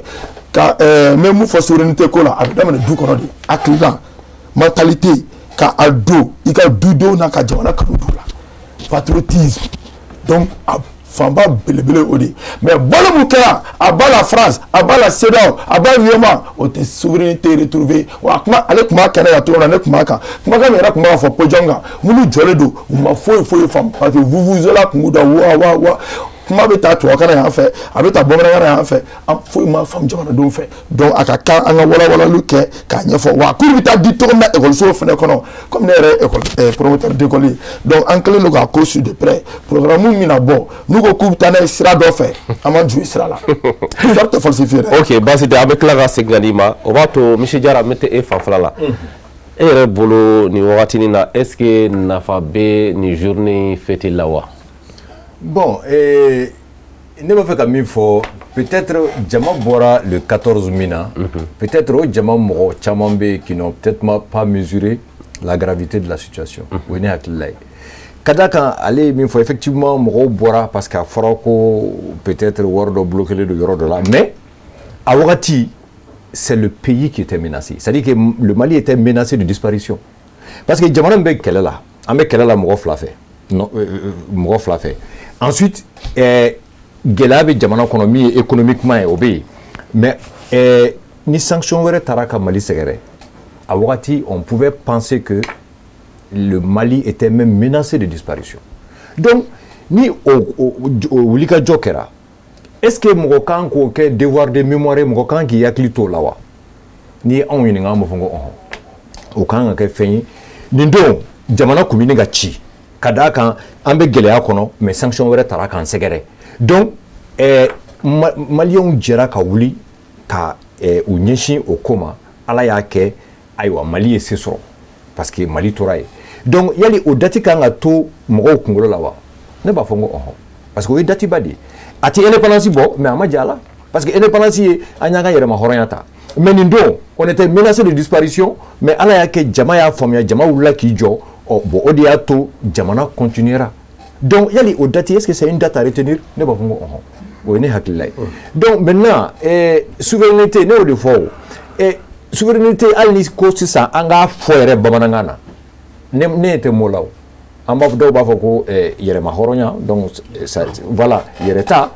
an kɛra an yɛrɛ ye an tɛ y'an yɛrɛ ye an sago b'an yɛrɛ la comment on appelle souveraineté définition ye nin bɛɛ ye donc ni ko k'i b'a fɔ bamanankan na c'est compliqué maintenant jamanaden y'a faamuya cogo min na i bɛ se ka jamanadenw mobiliser n'o de ye i m'a faamuya n'i ye fɛn min fɔ mɔgɔ ye pour que a ka wuli ka jɔ kɛ ka wuli k'i jɔ ka tugu i nɔfɛ fo i ye min fɔ a ye a k'o faamuya wa a y'a faamuya cogo min na a bɛ wuli ka jɔ n'o de ye donc o de kama ne b'a fɛ mɔgɔ kalandenw k'a faamuya jamanadenw bi Mali kɔnɔ souveraineté ye mun ye jamanadenw bolo n ye min fɔ an ta y'an yɛrɛ an sago b'an yɛrɛ la an ka jamana ɲɛmɔgɔw u bi an sagola kuma de fɔ wa jamana si tɛ yen ko an ɲɔngirilen bɛ min ye an ni bɛɛ kundama ye kelen ye bi mais sɔrɔko taasira la i b'a ye k'a fɔ nafoloko fɛn caman bɛ yen nɔ an ka sɔrɔ an ta an yɛrɛ bolo ten à 100%. o ye tiɲɛ ye mɔgɔ bɛ se ka souveraineté ma dafa o jamana si tɛ yen min ka souveraineté dafalen don o jamana tɛ yen i kɛra cogo cogo i bɛ siri jamana wɛrɛ la cogo dɔ la mais hakɛ b'i bolo k'a fɔ ko a droit b'i bolo i ni jamana dɔ ka jɛ a droit b'i bolo ni min b'i jɛ i k'o ɲini mɔgɔ wɛrɛ fɛ o fana souveraineté dɔ ye tu es souverain quand tu as le droit de demander de l'aide à un autre pays donc an tɛ se k'a fɔ k'an ka souveraineté dafalen don mais min kɛra n'o ye an ka comment on appelle an ye wulikajɔ min kɛ contre les sanctions ani an ye an dɛmɛbaga dɔ k'a fɔ an ɲɛna ni a ka dɛmɛ tɛ taa an jimi sira fɛ an ka dɛmɛ in jɔya an y'o min fɔli min kɛ o ye souveraineté parce que o droit b'an bolo o y'an ka hakɛ wa an y'a waleya. ok basi tɛ donc n bɛ taa e fanfɛla la nin wagada Modi e ka kɔrɔ fɔlɔ n'i y'a jateminɛ on dirait e yɛrɛ bolo nafa foyi tɛ nin souveraineté in fêtili la kun jumɛn de la. politique mɔgɔ minnu bɛ transition kɔnɔ n'u bɛ fanga ɲini na olu ka ko tɛ yan sinon souveraineté retrouver jumɛn kuma bɛ yen. mais pour ta an bɛ souveraineté ɲɛfɔ tuguni pour une dernière fois ni min bɛ fɛ k'a faamu o b'a faamu ni min tɛ fɛ k'a faamu o b'a ta fan dɔn ka ban ɲɔgɔn na minimini nafa t'a la bɛɛ bɛ kulu kuncɛma la dɔn fuga ye est-ce que n ka kuma a bɛ faamu ka taa Thomas Sankara ka gulokiba don faso danfini n'o ye faso den ɲumanya ye u ka to n'o ye fasada ka mɔgɔ sankɔrɔta hali n'i b'a dɔn ani tiɲɛ tɛ fan kelen n'o ye fasoden ɲumanya ye u ka to n'o ye mais fɛn kelen bɛ yen n b'o fɔ k'o sinsin kosɛbɛ o ka faamu nɔgɔ ka b'o la pewu Faransi taara n'a yɛrɛ ye ka bɔ Mali kɔnɔ de maa si den kelen ma Faransi gɛn ko baarakɛɲɔgɔnya bɛ ka taa cogo min fɛ k'o ma diya u ye u tun bɛ fɛ sigi ka fɔ ka kɛ hakilinaw ka yira ɲɔgɔn na ni bɛnkan bɛ se ka sɔrɔ ka baaraw bila sira wɛrɛ kan Faransi ye taali de fisaya n'o ye Maliyɛn ma Faransi gɛn dɛ. mais o kɔrɔ fana gɛnni o. non i bɛ se k'a fɔ mɔgɔ ye ko i bɛ ka nin kɛ ou bien i bɛ ka taa nin fɛ nin man di n ye n bɛ fɛ i k'a yɛlɛma tan n'o tigi bonya b'a yɔrɔ ou bien n'a b'a dɔn i bɛ ka min fɔ tiɲɛ b'a la a b'a sigi k'i lamɛn o mais n'i ka kuma cayara a taara k'i to bɛɛ n'a ka faamuyali n bɛ bɔ o yɔrɔ la kɔrɔ Bokum ko k'a ka kuma kɔnɔ ko ne ko tile caman chômelen don ko ne ka hakili to a la ko hali dimanche baara bɛ kɛ ko réparateur bɛ baara kɛ cordonnier bɛ baara kɛ bolola baarakɛlaw quoi bolola baarakɛla fɛn fɛn bɛ baara kɛ a bɛɛ bɛ kɛ musaka kama musaka munumunu yɔrɔ ye jɛmɛniw ye musaka munumunu yɔrɔ ye bankiw ye musaka munumunu yɔrɔ ye sugu kɔnɔnaw ye dun ka fa ɲɛɲinini kɔfɛ n'ale ko ne ma ko ne y'o ɲɛfɔli min kɛ k'o ye dɔgɔyama ye ka ɲɛsin olu ma hali n'i bɛ fɛ ka mɔgɔw kungari ɲɔgɔn na kɛ i t'a kɛcogo dɔn ne ye kuma min fɔ kuma dogolen de don musaka bɛ munumunu commerçant bɛ taa wari ta banki la ka jago kɛ ale filɛ ka fɛn baden fɔ olu bɛ baara kɛ ni banki ye o u bɛ baara kɛ ni administration mɔgɔ bɛ t'u ka papier ɲini mairie la wariw bɛ don ye o mɔgɔ bɛ taa administration fan wɛrɛ la n'a jɔra munna mɔgɔw bɛ wuli ni essence ni embargo kɛra essence ou bien fɛn ka wulikajɔ min kɛra a kɛra mun kama kɔrɔ Bokum jamana chômeli don ka ca i ye argument min ta k'i b'a ɲɛfɔ wo b'a la ne bɛ ni maliyɛnw dɔn depuis u sigiyɔrɔ la fo sanfɛ an tɛ Bamako munumunu n'a ye an ye Mali munumunu n'a de maliyɛn bɛ sɔrɔ fan o fan fɛ an bɛ taa k'u lakodɔn k'u hakilinaw dɔn k'u ka gɛlɛyaw dɔn mais politique ɲɛfɔ c'est très important que politique yɛrɛ kɔrɔ ye min ye a ka ɲɛfɔ bokɛla an bɛ ka fɛn fɛn fɔ politique mɔgɔ nin don tiɲɛ de ma fɔ politique mɔgɔ ye maa ye maa min sigida la h'a ka ja jamana bunankun kan a ye jateminɛ kɛ jateminɛ taaɲɛ walima gɛlɛya la a bolo n'a ye wulikajɔ sabati taɲɛ a bɛ se k'o sabati ni gɛlɛya dɔw wulilen ye walima taɲɛ ka se k'o sabati ni hakilina ɲuman dɔw walela ye sen kan ka kɔfɛmɔgɔw bɔ gɛlɛya la sigida ani jamana kɔnɔ politikimɔgɔ filɛ maa min bɛ hakilina ɲuman ta ka da gɛlɛya kan gɛlɛya min bɛ ta a sigida la fo ka taa se jamana bunankun kan o gɛlɛya ninnu k'a fɔ k'ale ye maa ye maa min n'a sera ka wulikajɔ sabati ni maa dɔw ye hakilinaw b'a la hakilina min n'a y'u lawaleya o bɛ se ka kɛ sababu ye ka gɛlɛya wuli ka bɔ a sigida ni jamana kan kɔfɛmɔgɔw ka lafiyali ka bɔ ale ka wulikajɔ la a kɔfɛmɔgɔw ka lafiyali ka bɔ ale ka ɲinan yɛrɛkɔ la kɔfɛmɔgɔw ka lafiyali ka bɔ ale ka hakilina ɲuman yangali la k'a yira diɲɛmaa la a ka dɛmɛbaa sɔrɔ. o de jigilatigɛ cayara o. o jigilatigɛ cayara est ce que a bɛɛ ye mɔgɔw jigilatigɛ a bɔra ka fɛn dɔ fɔ o a ko ko politikimɔgɔ dɔw bɛ yen u ye san 10 20 kɛ u bɛ k'u kun wari bɔ k'a don politique la ka dilanni kɛ u ma jɔyɔrɔ sɔrɔ mais olu y'a kɛ Mali kama an b'a bisigi kɔrɔ bɔ komi ye politikimɔgɔ ɲuman dɔ ye an b'a bisigi a ka fɔta la donc n'i y'o kuma fɔ maaw fana bɛ yen minnu ka baara ɲɛsinnen don ka hadamadenya ɲɛsinnen don olu baaraw ma o jamana in kɔnɔ o olu mɔgɔ caman bɛ yen u ma deli ka ye suyɛni la u ma deli ka kɛ bingani la u ma deli ka maga jamana musaka kelen na ni jamana musaka min dir'u ma k'u k'o kɛ ka min kɛ n'u ma se k'o kɛ u bɛ musaka la segin a bɔyɔrɔ la o mɔgɔw bɛ yen a kana bɛɛ don kurun kelen kɔnɔ k'a fɔ k'a bɛ t'u la filiba la o tɛ kɛ o fɛn fɛn ɲuman b'a la kolon b'a la hali an filɛ transition min kɔnɔ fɛn caman bɛ ka fɔ o n tɛ fɛ ka critique ni fɛn ninnu kɛ aw y'a bisigi an n'aw ka fɔta k'aw ye ɲuman ye mais o tɛ k'a bali fɛn dɔw bɛ ka sɔrɔ aw nɔ ma o minnu bɛ ka ɲɛfɔ o engrais kow b'o la o logements sociaux kow b'o la o m'a dabɔ lagosi kama ɲɛfɔli dɔrɔn hadamaden dafalen bɛ min hadamaden dafalen bɛ sɔrɔ min hadamaden dafalen ye jɔn ye dafalenya bɛnnen don jɔn na n b'o yɔrɔ ɲɛfɔ ka bɔ yen maintenant n bɛ taa yɔrɔ dɔ la. Modi. Voilà la question. Voilà. Mais classe, mes questions et réponses. Voilà. Mes questions et réponses parce que mes questions et réponses. Ok. Aye fin flavon. Faut nous répondre rapidement. Ne tume anga move ton tume yere wolo kono yere wolo debout sur la rempart. Ton flaminu nya folo ya shiki amba flala. Men te fe kanda do akuma law. Ne ka yere wolo nyongiri a sur la transition soutien togo fe.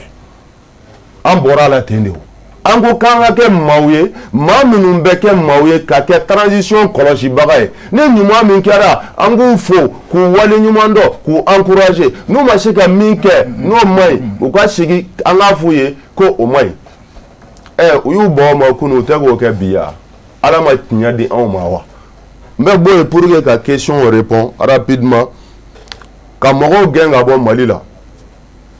Tcheblé, MINUSMA, chef d'antenne Gen Kidal. On m'a damné bino et souveraineté. Donc, souveraineté, tout me arrête à Foko, ou ambassadeur Gen et souveraineté. Ni Ibeka Clé fan là, chef d'antenne Kidal, au Fana Gena. Donc, à l'air bas donc, comment on a souveraineté, amena, mais n'est pas question Djabi, question posée pour le mot Fana Djabi. Il y a fait le mot maintenant, et comment on dirait. Ni journée de la souveraineté à main à fêter. Mais nous, il faut une histoire falsifiée.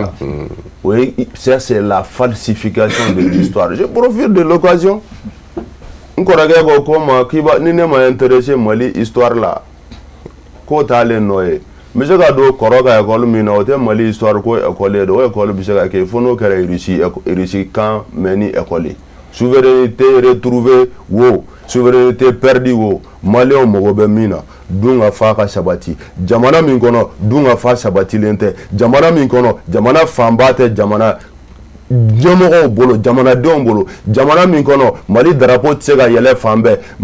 jamana min kono Mali hymne national tsega da fambe jamana min kono Sénégalais te engrais soro jamana min kono mogo be ku yere nyini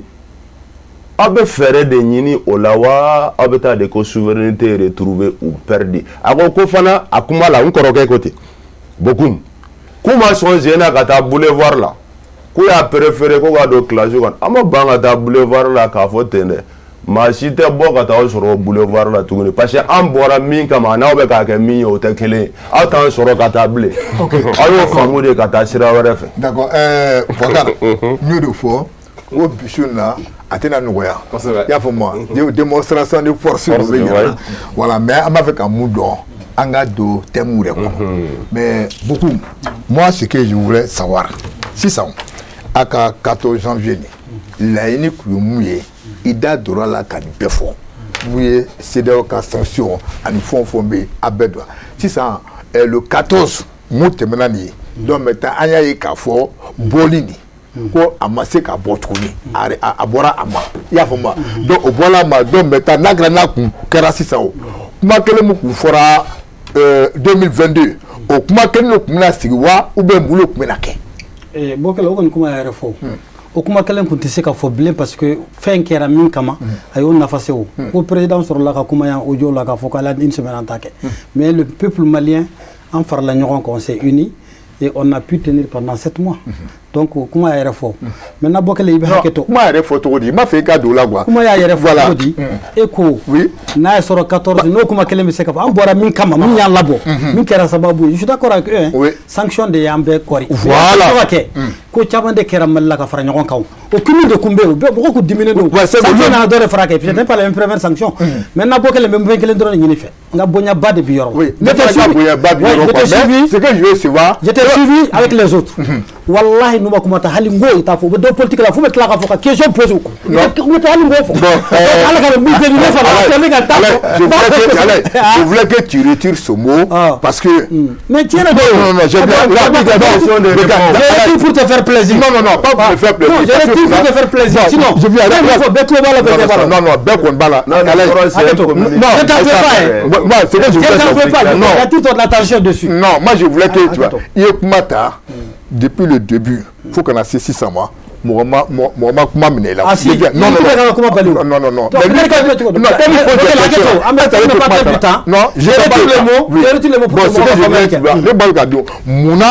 je Mouna a bɔra a ma et puis maintenant bi ko ta bila école kɔnɔ bon mais toi kana i ka question jaabi mais je vais répondre parce que débat ja rebondissement de juguya tɛ kɛlɛ tɛ woyo tɛ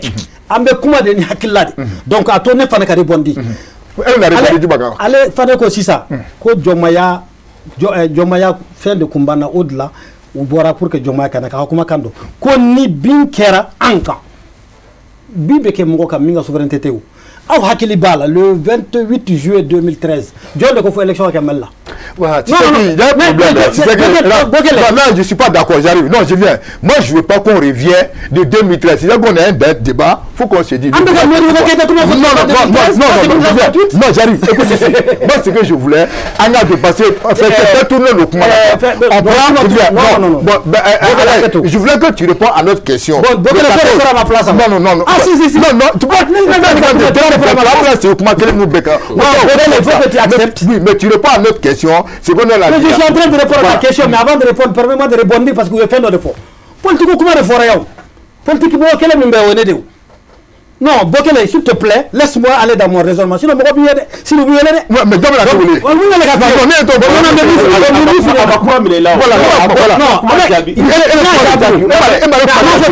Il a laissé parler pendant 10 minutes. Et puis jusqu'à ce qu'il demande la question.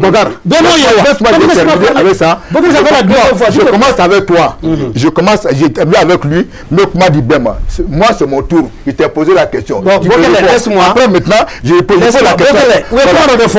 Ne b'o kumaw bɛɛ kɔ ka di kelen kelen ça ne va pas prendre du temps Bokele acceptons que u donna la ko an ka jɔnmaya maga de kɛra o ma donc o de la wulila donc jɔnmaya min kɛra nin de an ma jɛ o de souveraineté o ye fɔlɔ ye et puis lui n'a rien retenu dans le discours du premier ministre que l'abandon en plein vol o dun ye Faransi kuma de Faransi de bɔra n'o kuma ye min tigɛra Faransi o t'o ye discours kɔnɔ n b'o f'i ɲɛna bi min tigɛra Faransi parce que a fɔra de ko mɔgɔ si tɛ na kuma Mali place la o de ye souveraineté retrouvée a yɔrɔ filɛ nin ye mun fɔra an ka coton n'a bɛ feere a devise tɛ taa verser France tuguni o de ye souveraineté kuma ye o bɛɛ fɔra kuma in kɔnɔ n'o bɔra yen Bokele le 28 juillet on nous a obligé à faire les élections ici président de fɔ ko il sera intraitable pour que Mali ka élection kɛ Hollande o de ye souveraineté ko kuma ye n'a bɔra an kun tɛ se k'an ka arme san yɔrɔ si embargo de kun b'an kan o de ye souveraineté ko kuma ye et puis on ne peut même pas vendre notre coton comme on le veut et puis je vais vous dire une chose ni peuple be boraka ko kabe mi fait quelle que soit ton intelligence et puis encore erreur de n'avoir politique mo c'est pourquoi je dis que tout le monde est politique et hakilla wallahi charbon fer la be fendo do malla ite sekado tuko sila parce que ça n'a rien à voir avec Sigilembe. Moi j'ai quitté de Diboli jusqu'à Bamako, tout le monde a compris ce qui se passe ni tara yoro autorité me baramina eta funyala ko continuer na amboko. C'est ça la géopolitique et tout le monde l'a maîtrisé. Donc il faut que les gens reconnaissent et puis lui il me parle que la ça c'est on appelle ça la reconnaissance des valeurs monsieur Sidibé ou bien comment il s'appelle c'est Sidibé non la reconnaissance des valeurs c'est quoi au nom de Dieu n'était trop donné voilà attendez voilà je vous jure au nom de Dieu toute personne moi beaucoup moi si je te reconnais une valeur demain je serai ton défenseur devant Dieu et les hommes et à mon âme et conscience. Et ça fait 20 ans que je suis dans la politique. Effectivement, j'ai toujours vous êtes homme politique. Mais je le suis, j'étais même candidat politique à de députation. D'accord. Donc, il est mon retour me donne donc. Et puis, maintenant, ce que je vais te dire, pour répondre bien à ta question, pour que tu comprennes. Le 14 following, Diama Bora de façon spontanée. Cette union-là, au déjà autorité, au fanga de autorité, et c'est un soutien que tu le veuilles ou pas, c'est un soutien à la transition. Parce que la transition, c'est ici. Maintenant, pour que l'aspect folklorique, pour que l'aspect il faut que ça ait une connotation maintenant académique. Au-delà de la kata étudiant on fait, c'est l'État qui a proposé. Sinon nous là, donc il a commencé à cariner que pour qu'on a beau. Maintenant c'est pas nous, c'est pas le peuple qui s'est réuni. C'est l'État qui a exigé qu'on a qu'il faut là au décadoué. Et nous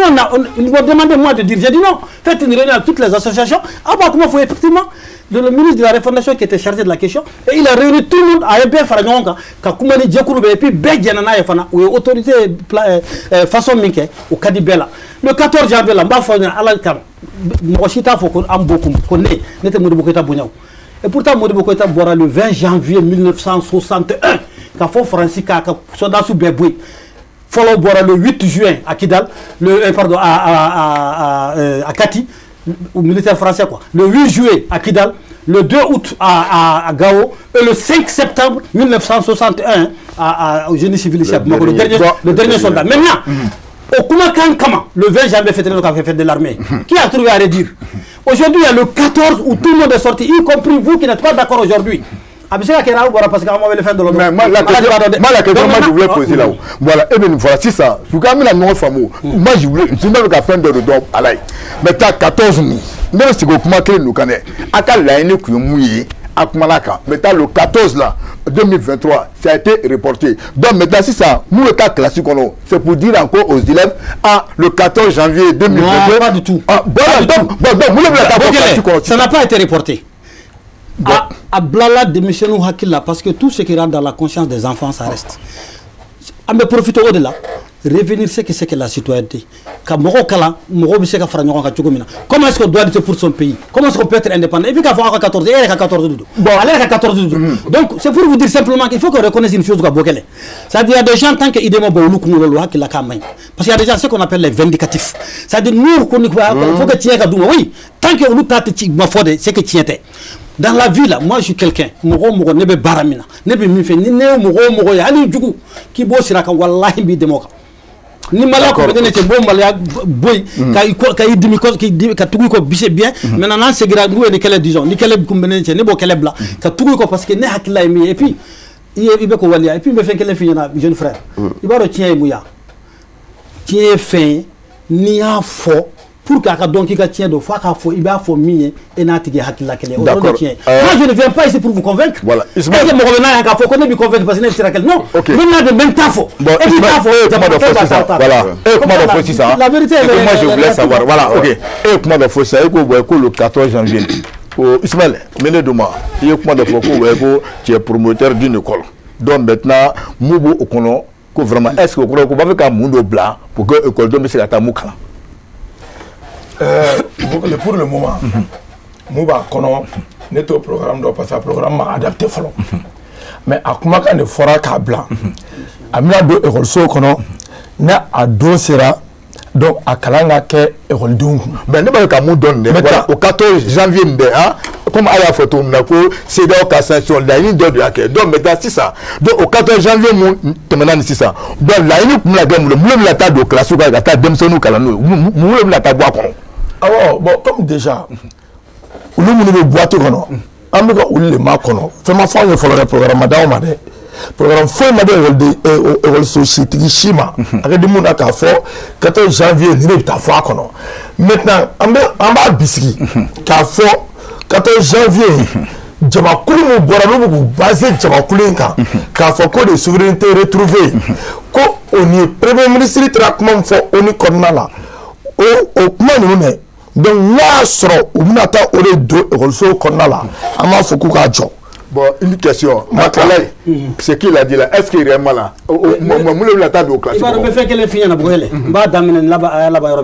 Je t'apprends aujourd'hui, dans plusieurs universités dans le monde, le discours de Choguel Kokalamaïga, le discours de Kamara à Moscou, le discours de Ibrahim Ablaï Baïga, avec des écoles de monde, dans les hôtels, on donne aux gens pour qu'ils lisent. Il y a d'autres Maliens, d'accord. Et dans l'Afrique quelque part. Et aujourd'hui, je profite pour te dire. Bibi na moko munu baraka 14 kono c'est Tungara Bala. Peut-être que si je dis son nom aujourd'hui, il a toutes les valeurs au Burkina aujourd'hui. Bon d'accord. Donc moi je parce qu'il a le même discours que nous qu'on a. Donc c'est que Ambe Mounina, voilà, donc il est malade. Dame kuma di masisa. Bogole. Question qu'on a là, ni aye ka fo be boire 14 janvier na mochama parce que wakati kuma kala wakati. Donc c'était chaud. Il fallait qu'il y ait un bec. Maintenant, il y a quelque chose qu'on a au Madjabou. Comme on a fêté Zéna Fota. Parce que Djagoulou doit retrouver. Parce que Djagoulou doit retrouver. Dobé, nous nous kakumaka, ni Djagoulou au nom fait Kosobe. Nous tout makadi à Wati Kosobe. À que tout le Kumakoro, à Tonga, à Djagoulou et Retofo. Ni à quoi Basi Beta Kaladje. À Wati. Il y a un volume qui est là-bas, aux associations, aux partis, aux associations, aux mouvements, aux mouvements. Maintenant, le vote qu'on a là, il va y avoir Fourgou Dok, mais on y a un mot. Donc, il y a un mot qu'on prenne te boli kama. À mes fonds sur, à ma sur, ma fait, allez beaucoup mal sur de près de pas ça dit là. Ma donc, bon, maintenant, quand on a la guerre Clancodi, Clan Dobé, nous premier ministre Fafela là. Clan Dobé, nous Yerawole. Maintenant Yerawole de Mokoyu Yerawole de Kono. Et maintenant 14 janvier Yeraka Singa allez faire un restaurant. Yerawole Kawulika Jode Hake. Donc cette fois-ci, Fourgou comme Yerawole là. Donc on est au 14 janvier à la dernière minute. À la dernière minute à Francis bon à quelques journée de chemin mais à quatre écoles so Kono Kata Yera école Dona ko Dombado. Ya femme donc quoi n'a pas de flèche alors bon le coup de boulade ouais mais quand on a quoi dombaro le quand on l'a n'y a que deux masses ou mon de kera je pas me corrompre je faire une question reposée moi c'est là-bas je veux savoir 14 janvier là mon mourir le kera moi je veux savoir moi 14 janvier ça dit une erreur fort moi il y a bien de fort comment on on attend 14 janvier que les sons du mois de Qatar de Rosso qu'on a là en ce qui est au programme de Macron. Donc maintenant le programme là bora n'a yé qu'à fort. Makamba kono ko ke bolier. Makamba kono ka kedeko français bla appelé volgo premier ministre téléphone onuna ama for stop parce que mouna moro ke ta souveraineté histoire. Barazao Dumont. École Karamo promoteur de Golou. En parent de vous, créer la parent de vous parce que mina kuma baguru ba yɛrɛ fi souveraineté yɛrɛ ka ala ma den ka se ka i yɛrɛ ye k'i yɛrɛ dɔn k'i yɛrɛ bonya kɔnɔ a kɛ to bɛ kuma kɔnɔ ni kuma farinyara dɔɔni souveraineté ye jumɛn ye a kɛra mun kɛra ka kalan an ka ekɔliso kɔnɔ bɔgɔlɛ min ka kuma kɔnɔ n'i y'a dan ne ma an ka danbe n'an ka hɔrɔnya o bɛ daminɛ yɔrɔ jumɛn lamɔ so kɔnɔ du kɔnɔ du kɔnɔna la k'a yira i den na k'a dɔn k'a fɔ n'i bilala jamana ka ca la i bolo mana ka se foroba jamana ma kelen ala culture ala ladalako ni i ye siya mun ye k'i bɔkolo k'a fɔ i denw ye bɔkolo fo 7 i denw k'a dɔn k'a fɔ siya u ye u bɔra maa ni maa minnu na o bɛ kɛ sababu ye u la i b'a ye k'a fɔ u tɛ jamana suɲɛ u tɛ jamana janfa donc Moro Keita kun nana n'o de c'est la raison pour laquelle indépendance bɛ ta wagati min na maa fɔlɔ min ye Mali ekɔliso dans la cahier Joseph Galliani en 1886 donc kun taara ka da école la o kun ye école des otages Et maintenant, Moroké, quand on est passé en 1960,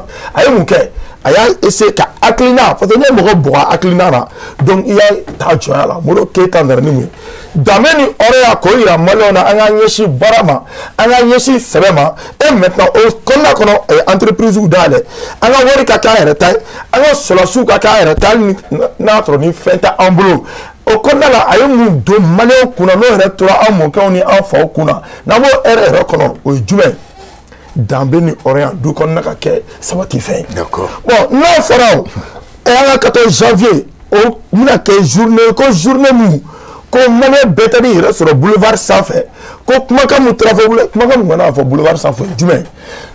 Nous devons faire c'est là où il est moufeigné. Oui, moufeigné. Alors, on va bloquer là. On met une proposition à faire gouvernement quoi, à faire au dauphin. Alors, proposition bara, on a damné, qu'on campagne red damné. Nous devons faire un peu de photo comme ça, un peu de connaître. On be mounouna, on a tout donné, yoro là, on a comment bébé fois, on a tout kala. Wa allez, on a débat. C'est très rare, il y a un sur le débat là. Flatter ça fait me faut tout kana parce que en mogo be jamana donné ka anga kuma ka famu parce que ubita to ka girma ba munu fo jamana do tu yere ula mare frère bu bulu na fara ra tegara fo taro mu rabi on a encore 14 janvier boli jaba chama bare tara billahi ni uyininga ko munu fara ta don parce que clé de kuma cha ay se tu ngara mu fo non je crois bien que voilà maintenant monsieur Diarra bon il est ka parti man bébé fora quel est vous le 14 janvier ni et bah fait mourir de bin nous kanga kede m'a fait kaire ni ka parti qu'est-ce que tu as pour moi le 14 janvier symbolise la mobilisation du peuple bel sonoma Jama de Bora Jama Bora parce que face à l'adversité Jama Bora ka Jamana ta obolola o de keraw socialité orola donc le au munganga to malion hakila ne be commando fo peut-être socialisme na la ko fait je ne sais pas mais murubo katana mogo ye murubo blamuna gelade do ay ka blato di ça dit coup d'état kera là pratiquement le peuple a applaudi le coup d'état pourquoi parce que ni yanga choroba uninga o ba fo ko gelade kunda matembe donc ni zin gelade tara kamali sekere pourtant au lieu que mogo ka fangabla les gens se sont rassemblés. Donc, un mouvement, c'est le mouvement pour le rassemblement du peuple. Maintenant, quand il y a école de quand il y a Mali de les sont là. Ni Gela China Jamanama, il y a ni Anga Yereke Kanyon Kele, Anga Mbolo Dignoma. Voilà la première leçon à tirer. Sanction Tara, au lieu que Aka Jamana Chika, Jamana Yereke, Aka Nani, Jamana Don Keli ou Ka Fanga Fli. Donc, face à l'adversité, il faut se réunir, il faut s'assembler, il faut s'unir. Donc, à quoi oui, ça c'est la première leçon à tirer. Donc, deuxième leçon à tirer, c'est que Jamana a sa souveraineté, a sa souveraineté de tabala à tout moment. Jamana a souveraineté, a son souveraineté en la souveraineté tu dois quand il y a Djemola Kafo. Désormais, on a hacké mié, au début tava, on s'est mié, au début que, Tériminka Dani, Ambi Teria Samano, Ano de Che, et Fangamimbe Anga Jamana Kono, où y a un Yaraka Faga, souvent dilende,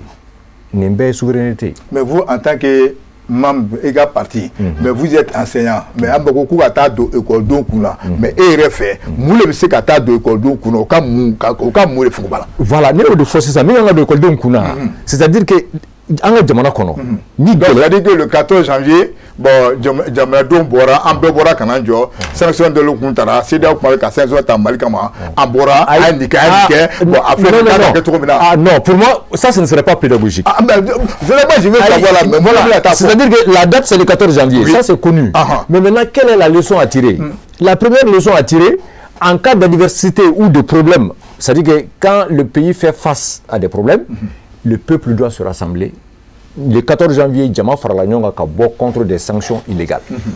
o ye leçon fɔlɔ ye parce que hali nin kɔfɛ san damadɔ nin kɔfɛ Mali bɛ se ka kɛ an bɛ gɛlɛya wɛrɛ sɔrɔ n'an ye gɛlɛya sɔrɔ o y'a sɔrɔ jamanadenw a fɔra denmisɛnninw ɲɛna bɛɛ y'a faamuya k'a fɔ ni gɛlɛya sugu nana olu k'an ka fara ɲɔgɔn kan. Donc ko ni ne ye faamu sisan ni Ala k'an kisi en cas de cas donc on attend le 14 janvier. Non, on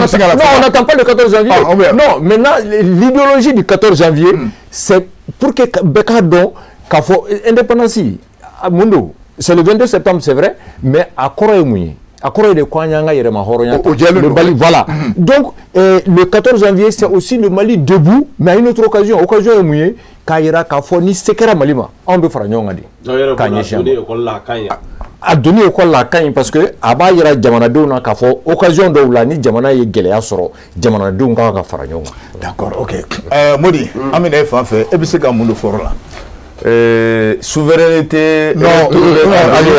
école ka don o de ɲɛfɔ aw ye o peut-être aw bɛ k'a ta yɔrɔ min ne tɛ k'a ta ye. Bon, d'accord. Souveraineté retrouvée kalani an ka kalansow la ne b'a faamu cogo min u ka contenu yɛlɛma n'u tɛ se k'a bila parce que ni ka an danbe o bɔ kɛlen mɔgɔ caman b'a fɔ ko juguw man ɲi marakɛlaw ka maraw man ɲi tan ta danbe tanya mara kɛcogo an tabiyaw an bɔyɔrɔw an tayɔrɔw an siya kan ka sɔn min ma an siya man ka sɔn min ma faso ye mun ye du ye mun ye sigida ye mun ye n'o dɔɔni baliya bɛ ka wolo kɔlɔlɔ caman na Mali kɔnɔ mɔgɔw t'a kalama o an ka kɔlɔlɔ caman ye an yɛrɛ ɲinɛna nin bɛɛ kɔ ninnu de kan ka kalan an ka kalansow la o mais ni kɔrɔ ko hali jamana wɛrɛw ko PM Shogel Ablaye Idriss Ablaye Maïga ministre d'État ancien PM Kɔrɔ ani président k'olu ka discours bɛ ka kalan université ni hôtel la yɔrɔ sisan tun kan ka sɔrɔ kɔni place tɛ diɲɛ fan si université ni hôtel la ni Moro Keyita ka livre n'u ka discours ye kɔni ani Seydou Badian Kuyate ninnu n'a sɔrɔ ka taa discours dɔrɔn fɔ o ye diɲɛ minɛ o bɛ kalan fan bɛɛ yɔrɔ sisan i b'a sɔrɔ kɔni tubabu programme bɛ Thomas Sankara ni Patrice Lumumba ni Modibo Keyita ni Sékou Touré ninnu ye. Mais comme génération fɛnɛ tɛ kelen ye o. Kalan bɛɛ tɛ kelen ye wa. A bɛɛ kɛra mun kɔnɔ jamana kelen kunkan ko tɛ wa. Laɲini bɛ mun kɔ a laɲini tɛ ka kɛ fɛn kelen kunkan ko la wa.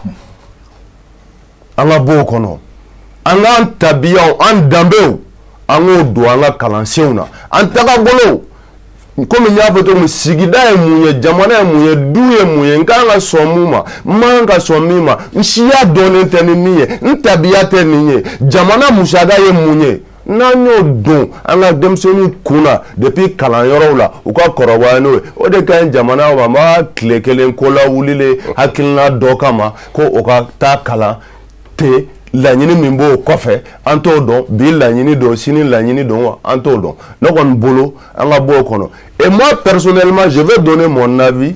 à mon aîné ne ka avis nafa t'a la dɛ mais n b'a fɔ peut-être a b'a faamu moi je connais beaucoup depuis des années depuis n fitininama n tilala kalan na Oumar Mariko ye ta ka taa bila ka ONG la. Modi, c'est qu'on va voir. Wati Mudrama. Solution jumɛn le bɛ e bolo sisan. Ne ye n ka solution kɔ fɔ ka ban ni solution kɔnɔ ne ko an tabiyaw an tagabolow an suguw an danbew an ka jamana kɔrɔ ye mun ye an siya kan ka sɔn min ma an man ka sɔn min ma ne ko n ko k'an ka kɔrɔlenw tagasira kɔrɔw k'o kalan an ka kalanso la maintenant n bɛ bɔ kuma la yɔrɔ min na peut-être Thomas Sankara ale bɛ ka fɔ diɲɛ kɔnɔ ni ɲɛma in caman ye o kɔfɛ bi président min bɛ yen Ibrahim capitaine Traoré n'o bɛ k'a ladege a présidentama bɛ ka bila kɛlɛkɛcɛw ɲɛ ka taa kɛlɛkɛyɔrɔw la o m'a fɔ ko ka Thomas Sankara tagasiraw bɔ yen dɛ an tɛ sabali parce que hali ne ni n ka denmisɛnniya n bɛ kuma ɲɔngiri yɔrɔ min n b'a fɔ n baroda caman na an ka jamana ɲɛmɔgɔ kɔrɔ minnu tɛmɛna Bokele a caman binna galon kan o hakɛ bɛ se ka kɛ jamana in kɔ an ka fɛɛrɛ kɛ an bɛ se ka sarakaw b'u ye cogo min an bɛ se k'u ka mɔgɔw lasɔrɔ k'u ladiya cogo min k'u lahinɛ n'u bɛ se ka yafa jamana ye fɛn ɲuman caman tiɲɛna janfa kan jamana ye fɛn ɲuman caman tiɲɛna fanga ni sira minnu kan ka sɔrɔ sira minnu fɛ o sira tali dɛsɛ walima fanga sɔrɔli o sira o dɛsɛ ka bɔ ni sira wɛrɛ ka tiɲɛtigi caman bi an bɛ k'an référé Modibo Keyita la bi fan bɛɛ an bɛ ko fɛn fɛn kɛ mais n ko coup d'état kɛra a la maa y'i yɛrɛ ɲininka k'an ko o étudier k'o lajɛ mun na coup d'état kɛra a la mun de la ɲuman tun don an bɛ k'a fɔ ko bi k'an b'a ɲɛma da fɛ a dun binna jɔn y'a bin sɔrɔdasiw tɛ. ok donc Bakar ayita donc an bɛna solution voilà Jara solution jumɛn bɛ e yɛrɛ fɛ. Bon, solution min bɛ ne fɛ c'est que jamana in kɔnɔ ne y'o fɔ mɔgɔ kalannenw k'a faamu k'a fɔ jamana in kɔnɔ mɔgɔ caman de bɛ yen min tɛ olu ka ko dɔw faamu mɔgɔ kalannenw ka ko dɔw faamu jamanadenw bɛ ko faamuya cogo min na ni kalannenw mɔgɔ minnu kalanna n'u ma o ɲini k'o dɔn jamana in na y aura ce qu'on appelle une fracture entre minnu kalannen don ani minnu ka kalan ma taa yɔrɔ jan parce que ça a été toujours un problème dans les pays africains c'est-à-dire que mɔgɔ minnu kalanna i b'a sɔrɔ u kalanna extérieur la o ye kelen ye filanan u ye notion dɔw faamu ka tɛmɛ jamanadenw kan donc u k'a ɲini ka jamanadenw ka faamuya cogo dɔn dans tous les problèmes ni problème la ne ye min fɔ jamanadenw bɛɛ fɛ transition wagati la maliyɛnw ye u ka danbe n'u ka hɔrɔnya n'u ka u yɛrɛ ta ye u sago b'u yɛrɛ la mɔgɔ tɛ se ka sɔsɔli de ko la k'o sɔrɔla minɛ maintenant ni jamanadenw ko k'o de ye souveraineté mais aw définition souveraineté définition wɛrɛ bɛ dictionnaire kɔnɔ an bɛɛ b'o dɔn bon maintenant yali o bɛ fili kɔfɛ yan olu min de ye jamanadenw ye dɛ a tɛ taa k'olu to maintenant min fɔra peut-être il peut y avoir des cours k'a fɔ ɲɛfɔ mɔgɔw ɲɛna souveraineté nin mais n'olu y'a faamuya ka ko ye fɛɛrɛ de kan ka sɔrɔ sisan ka jamana ka baara kɛ ni o ye ensuite bon explication bɛ se ka di jamanadenw ma kɔfɛ mais pour le moment n'i ko k'i b'o kɛlɛ i bɛ na ni farafarali ye mɔgɔ kalannenw bɛ fan dɔ fɛ dans un débat de mots et de l'autre côté jamanadenw bɛ yen qui sont fiers contents satisfaits de ce qui se passe donc n'i ko k'i bɛ na o sɔsɔ sisan k'o critiquer peut-être ni jamanadenw tɛna ɲɔgɔn faamu mais mɔgɔ kalannenw fana m'a fɔ n k'u bɛ fili la u tɛ fili la parce que ils ont une connaissance académique de la chose ils ont les définitions dans les dictionnaires et sur Google mais jamanadenw olu y'a faamuya cogo min na o de ye nin ye donc an bɛ taa n'o de ye o de ye jamana ta ye. d'accord ala ye solution bɛ e yɛrɛ bolo voilà. solution bɛ ne bolo mais tu me donnes juste une minute. ouais. ne k'i ma ko journée retrouvé y'a bila sur le côté académique pour l'enseignement de la citoyenneté e ko k'i bɛ kan bɛn mais citoyenneté i ye fɛn fɛn fɔ o de citoyenneté. Comme il faut non, il faut qu'il bon, donc écoutez la mer. Ah, donc c'est bon, merci pour le respect. Maintenant, pour vous dire une seule chose, je crois qu'il y a une compréhension mécanique de la souveraineté. C'est-à-dire qu'il ne faut pas comprendre non, 14 bourreaux, non, c'est pas ça. Il y a tout dedans. Dambeko, fin, à bed de bac, on a fait un fin de Kalana. Ali est ni fin de Moroto et Mindo. Ni alors fin de garder Ola. Taouduma. Maintenant, lui, je comprends que Fane était fait au don. Je l'ai entendu parler au moment où on a fait. Mogote Mali la kuma la mais mogote Mali de la de A à Z Mali fambe mimbe yele wolo donc atemene kan parce que né de yere wolo si je dis ça ça veut dire quoi le 18 août 2018 à la pyramide du Souvenir am mogo bi woro ni woro bi duru ni woro ben le cerveau Abdoul Niang de Kera mogo folo yere mi yanga porte-parole yake les Djimé Kanté les Foundé Koulibaly les Pape Diallo les comment on appelle ça les docteurs Seydou les Bemedi Dramé hali en mbeka fo yere wolo toko dora la le 19 novembre 2019 à Koulikoro. C'était debout sur les remparts, Wilika Diotouma Sera. Et le terme Wilika Diotouma Sera, c'est moi beaucoup qui l'ai proposé. Le terme debout sur les remparts, c'est Ben le cerveau et Djimé Kanté qui l'ont donné. Donc, je suis yere wolo 100%. Et dis-toi, toi, maintenant, où il y a Ben attaqué. Comme on ne va pas qu'il a comme Mandio. Mon follow Mintara Ben supporté qu'à Foko, il n'a fait que des critiques. N'est de beau là. Au nom de toute la société qui est sortie. C'est pas vrai. Il faut dire plutôt que c'est l'esprit M5 RFP. Au de couiller mouvement et mignon compté. Et puis je vais te dire, il y a 58 associations. Il y a le Balaoutien. Mais prends le M5 RFP. Prends la vision brouillée. prend la financement, la fédération des marchés, président par prend Bouyeka Yeta, c'est notre mouvement, prend PPP de Jamil Bitar, Korema, comment on appelle, CPM, COFOP, MJP, comment on appelle, Fuji Mali, Mali Espoir, GPM, ISR, il y a tellement d'associations à tes banques, quoi. Donc c'est pour la fédération des femmes vives, même les agents de Ozone, les jeunes qui veulent le développement de la commune 3. Niko Kibo Beke Djekulu Kele, donc Mokoshiti Sekam Farakoui. Yerewolo est élément bail, Yerewolo ma bail, et même Yerewolo a accompagné ce que le gouvernement a voulu. Parce que Yerewolo te barafoué que beaucoup de Mikalama, beaucoup de barafoué que Yerewolo te Mikalama.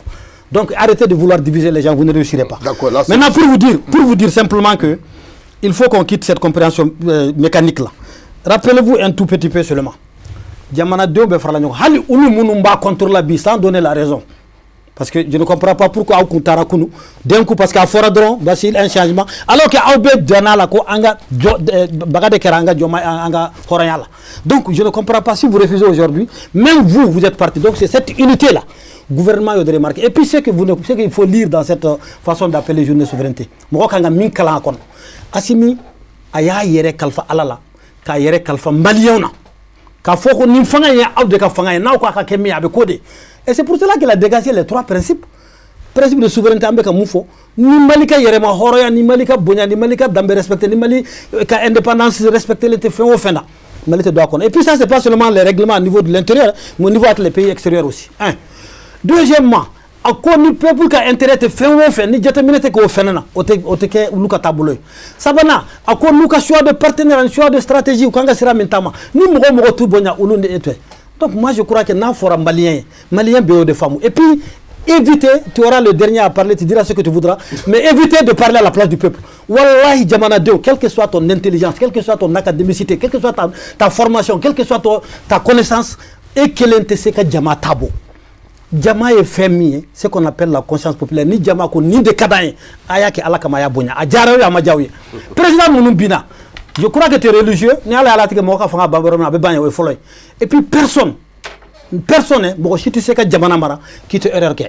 Mokoshi di Jamana Mara Fana qui te fait Numanke. Minkai, Mounou fait Numaye ou Luka Barakelena, Angota. Minu fait Djugmaye, Ango Boala, Anga Boalkona. Et toi-même tu l'as dit, et Koko, un moment là, tu avais dit carrément que Bi a Kunga Kala Wati, mais Bi, il faut reconnaître qu'à Soumara Doni. Donc, le fait de dire qu'à Kunga Kala, ça veut dire que Bi a Kasuma Doni. Bon, Soumara Doni fait, mais il y a Soumara. C'est parce qu'on a été résilient, on a accepté de se suivre, on a accepté de s'accompagner. Et quittons les. Parce que Karsa y a Fodro, Karsa Man, avec beaucoup d'eau. Wallahi, Moro Benedo. Faut nier Galondana de, nier Galondana Fanama Yafima, nier Soutra Fana, fait Bara Djouman Kelen, la cabinet politique d'Amenaphobie. Ni ma fo, na Yafima, il y a plateau. Ni ma fo, à la Kana Yafima. D'accord. C'est la vérité, parce que je ne reproche rien. Je n'ai rien à cacher dans ma vie, rien. Absolument rien. Je n'ai pas de personne que de Dieu de mes amis. Voilà, c'est ça, solution B est bon. Solution même le Jumena. Non, mais voilà, c'est la souveraineté. La solution est quelle proposition. Une proposition que c'est une proposition d'affaires. Souveraineté au Kmaï. Namanya abedo anga kalanso kono parce que ala ma deme bona akle kalanso de kono ni kalanso manyana bon foueté donc namanya abedo anga kalanso kono nyo damne de fona asinsi anga kuma anga dameka anga oreaka ni kuma tere oka on ka do an tonto do encore do ay musa ka école di amamuro ke tatake ame école la wakatina éducation civique morale kumeke drapeau n'a pas comme fort ni musa kumina pongoro fait wana bo amita président kumeka jamana c'est à dire que président kaludo ana o kumina ona donc jamana mo bola bi ni adam na drapeau koyi pourquoi ni mba assisi drapeau ka anga kala kono kan do kono oni arrondissement do kono nyere nye drapeau be ka jigi et c'est bara do be teula do buka chila ibe souveraineté iba nyugo mene ni orola. Donc, nous avons akuma de fort, aka fo valeur la valeur muna anga culture na maïra kono.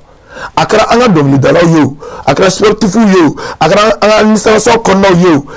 Et puis souveraineté retrouvée au à slogan dia de slogan do. Mais nous qui veut faut qu'il me kola. Alors que ma kele de slogan re do ore na ni bay. Il y a mentor. PM. Ah mais c'est donc ya on a kuma de politiciens c'est-à-dire politiciens a kuma de militaires sont là en baba de transition malin baba fait quel que soit alpha il se retire de droit la takala il va la casser en temps tenu bon tête abalé quand on monte et transition fait mais ama resignement fait nama resignement fait kuma kan do kanana ke sababu yaye ala la da ko do katunu jare kuma do fo ko Moro Keita ko amika histoire mo fone ko kurita kera la ko malo akara ko gela konna la ko gela de tume mais attends Moro Keita mais ni bara sirade kaira malona donc ka ese wari mu ba ambulanga war ka heretai anga izini la ka heretai anga bara ka oteta gela ko parce que wona théâtre partenaire do de ba en financer premier en coloniser o ga fo famare kumanka o wakati nan ku yanya shi barama an be kuma na tabalenga bi am to soro mais par contre nous ibo takki ko comparer nununa munu ba kuna ka fo ko ere mera non yo do fe am sa am base fenkelem ka anga armée be ka sankorota keleke muno be ka san ame ka yere défend fo biu daka na to na sa ane be ka wuli ka jubu yini donc à ce moment ame tekera fo mais ni o be jate mena o na ta o ta maje do be parce que ni farabugu ta kala je ka ro do ta kala je albi maje o be mais avec tout ça malo ndo wa fa ga jukro ma tinti mais ni o na boro o cadre kono noko na entra anga tribunalu fan fa kiri bunamu ka est-ce malo satisfait le kiri là est-ce malo satisfait le kalana et comme ça je date le do est-ce malo satisfait le do ame don la ko bi duma fala est-ce malo satisfait le kala sola pour je m'attends grave la sini bon donc ou les fait munu ou na kuma nugu ka bla militaire c'est encore ambe odeka en tant que société civile grave be bien fambede non grave be bien fambede mais priorité be ro dola ikana so oma okake ni ma nyabe ka souveraineté retrouver au kuma fort donc kana so comme ka corolé là okake ika wakati na ba souveraineté retrouver au kuma fort e kana so ka ko wakati muna ifa gauche na dubona ka boka bi e ka clé là kana so tiga de fa ko lo tuguni et en ce moment il va donc renforcer sa tchebika du kono bon donc tant que okewale nous ne ba ka alibi souveraineté retrouvée à Kumagabla. Parce que vous, il faut les faire la drone. Puis il y a un discours de Nations Unies. Non, mais alors comment on va faire? Elle a encore livré la solution de Boulamé. Mais la solution est faite que le drone. Au Ghana, c'est un dambema. En beaucoup, au Cafo, en donné Sornala, au Cafo, en donné Kalaseraka. Maman n'a ni indépendance à la Jamanaka. Ayira maula ka fa keleke to mununa ka na fo na malike malaya indépendance sur au ka fo surtout drapeau valeur ka fo ka joro fo parce que drapeau tara jille la tara tasuma la drapeau tara ni barani era konadi donc au ka fo en dernier fo autre mais école là ou même dans ta nago serena on me digni bela maintenant 600 même fo beaucoup nuni anaka mentor maka karana do encore tension qu'on a là, mouvita maubla flila. Souveraineté retrouvée, d'orette à gagner chez Barama. Jamane, à gagner chez Barama, on doit commander. Faut être les baratés. Car ça va encore, il va encore naïra chez Barama. Surtout la corruption quelqu'un. Donc, en ce moment, avec moi, souveraineté retrouvée. Sinon, pour le moment, souveraineté retrouvée, comment mouber. Le 14 janvier. Encore mec à gafement encore nous parce que avec moi école ko capitale ka basé yene programme du là c'est biga a kalanke au 14 janvier nama da makala parce que mona il y a ce modèle parce que problème là 14 janvier à entre muka boulevard là amato o sura boulevard là entre kumawara sur boulevard là moi matcha kuma ni tien donc kunta kono parce que il y a un sanctionné kumuna au mode do ola ko approfondi ko fond mauye keneka kele abot me kana avec le podium sans fait ya femme donc si on a la tia bon c'est un bon kuma c'est que sanction ara na mu kama ni mau kumu bala o matafo keneka mauye mau ka sogodo or adula wulo de kama 14 janvier na chemin au de kama maintenant ala wari mu kumblo do awati avocat tara murubita kato o débloquer o comme on a avocata discours on fait muni nous on va do fara problème ka bon donc ama yere yini ngame murubi amitani mata sara dama OK d'accord Bogar nyakila ka fo débat filɛ su na bon kuma sama samana mais n b'a dɔn voilà kuma sama samana mais fɛn kelen bɛ yen bɛɛ ma kɛ mun kan ni ye ala ye ani Siriman Jara olu ko souveraineté retrouvée olu ye ɲɛfɔli kɛ mais ni ye Ismaël Fane ani Modi olu ko k'olu ma ya ala i y'a faamu sisan vraiment jakila k'a fɔ a tɛna dan nin dɔrɔn ma voilà donc vraiment an b'a yira bɛɛ la k'a fɔ mɔgɔ min tun b'an bolo yan bi o ye docteur mais oui c'est que j'ai dit voilà docteur Alaye Bokoum vraiment Alaye vraiment an b'i fo k'i walimadɔn i y'a faamu an y'i wele i nana i y'a bɛɛ jaabi n'o tɛmɛna ka bɔ yen mun ye Ismaïla Fane ye vraiment Ismaël, vraiment merci beaucoup, initié. Donc si ça, Monsieur Siriman Jara, vraiment on te remercie beaucoup, initié. Modi Sidibé, vraiment merci beaucoup. À te dans le drame parce que nous comment faire, il y a faut Bamaraka ya bien mais une solution. Il faut qu'il y ait une solution ben faut qu'il y a donc maintenant go débattre et tout c'est fini. Donc si ça, pour la fois bibolo, Kaira Kafo avec votre permission. Mohamed Chérif Aïdara. Le président des Maliens de l'extérieur. Diaspora. Voilà. Donc, voilà. Donc, il faut nous voir qu'à bien, qu'à ira qu'à fois, avec un plateau kaya. Donc, elle a déjà bien à Soro, mieux à Fouroumoussou, Niger. Madame Aïdra Aïcha, donc ala ka fait maintenant Niger, donc Aïdra ka fait dona natala, abina no fundi, tu tralu bina ke watimna, bon donc Chériflere tola, et puis Aïre Mounana, voilà donc on doit que donc ouais ça. Ko ala ka kine bamatola, ala ka darosma, ala ka faras la meshuka. Voilà. Donc nous temna ka bosi sa moamia andeme ka baranoa, amta Chérifla direction générale. Mouye Bangonier. Donc, Ousmane Souré, la force tranquille. Donc, monsieur le directeur, Ambi Ifo, il y a Bonyokono, l'autre, la direction commerciale, ou l'ou Bella Djenufo. Les ressources humaines, ani à toi, Fonfombi, Ambi Bella Djenufo. Namborei, Amina Mourbabou, la plaque tournante. Bouya Koulibaly, responsable technique. Mouye Mohamed Keta, le russe, Nereba Foti, Yafoma, Kataga, Kalanga, Russi Djamana, Kanano Kadonia, Doya, Béchir Foula Labi, Amba Afou. Vraiment, merci beaucoup, Mohamed Keta. Adama Salia Koulibaly, donc Amale Fanafou à Kerefe, Abou officiel, Kamako Abou Jabate, Lassa Abou, Amale Fanafou, Kamoussa Traoré GMT, Kali Fanafou, Mohamed Keta Kerefe, Namora Amta Regila, donc Saga Koulibaly, Amba Afou, Koche Djara qui faut, Aboka Traoré NB, qui Fanafou, Ani Didi Bokoum, l'autre ambé Didi Bokoum Dengorani Fa. Ah bon. Donc mi yana la chauffeur fo, mi yana dugula mo ja Teneko Jafara be Masina, donc au bébé en lajé, chou en clé, donc vraiment beau foko alignement. Mi chauffeur Lamine Traoré, Seydou Diallo, Youssouf Diallo, donc ambo au fenefo ni wagatinina. Konyakura. Barou fende konya kura kunu aleka frosiri kera ne ale chef de programme donc Barou Sissoko amba fende foni wakati na be konya sola. OK. Le temna ka boy ambe foli ke muya anga voilà amba anga musokoroba nyumofu aga bunye kono asa sembara kifo amlata sembara tene Côte d'Ivoire jamala kono pamina sumunu ki fana fu no bora ambe go Aïdra fo boké donc no bora Nasir Fikouati ani madame Touré Djenaba Koulati amba ali fana fu no bora dron amina mouye Emmanuel Traoré donc le premier malien Mali kono Maldon Bella voilà torture merci dans le premier malien ouais Bri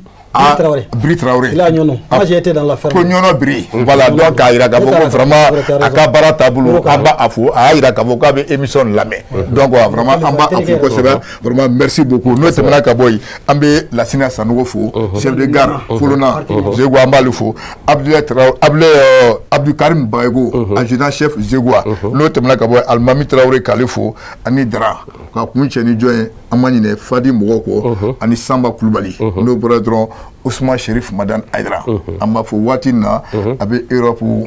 voilà donc ambe do OK alaka animasia voilà alaka animasia donc vraiment nalama bashige dimanche wore am ñoo sorani invité wore merci beaucoup Akambe. OK.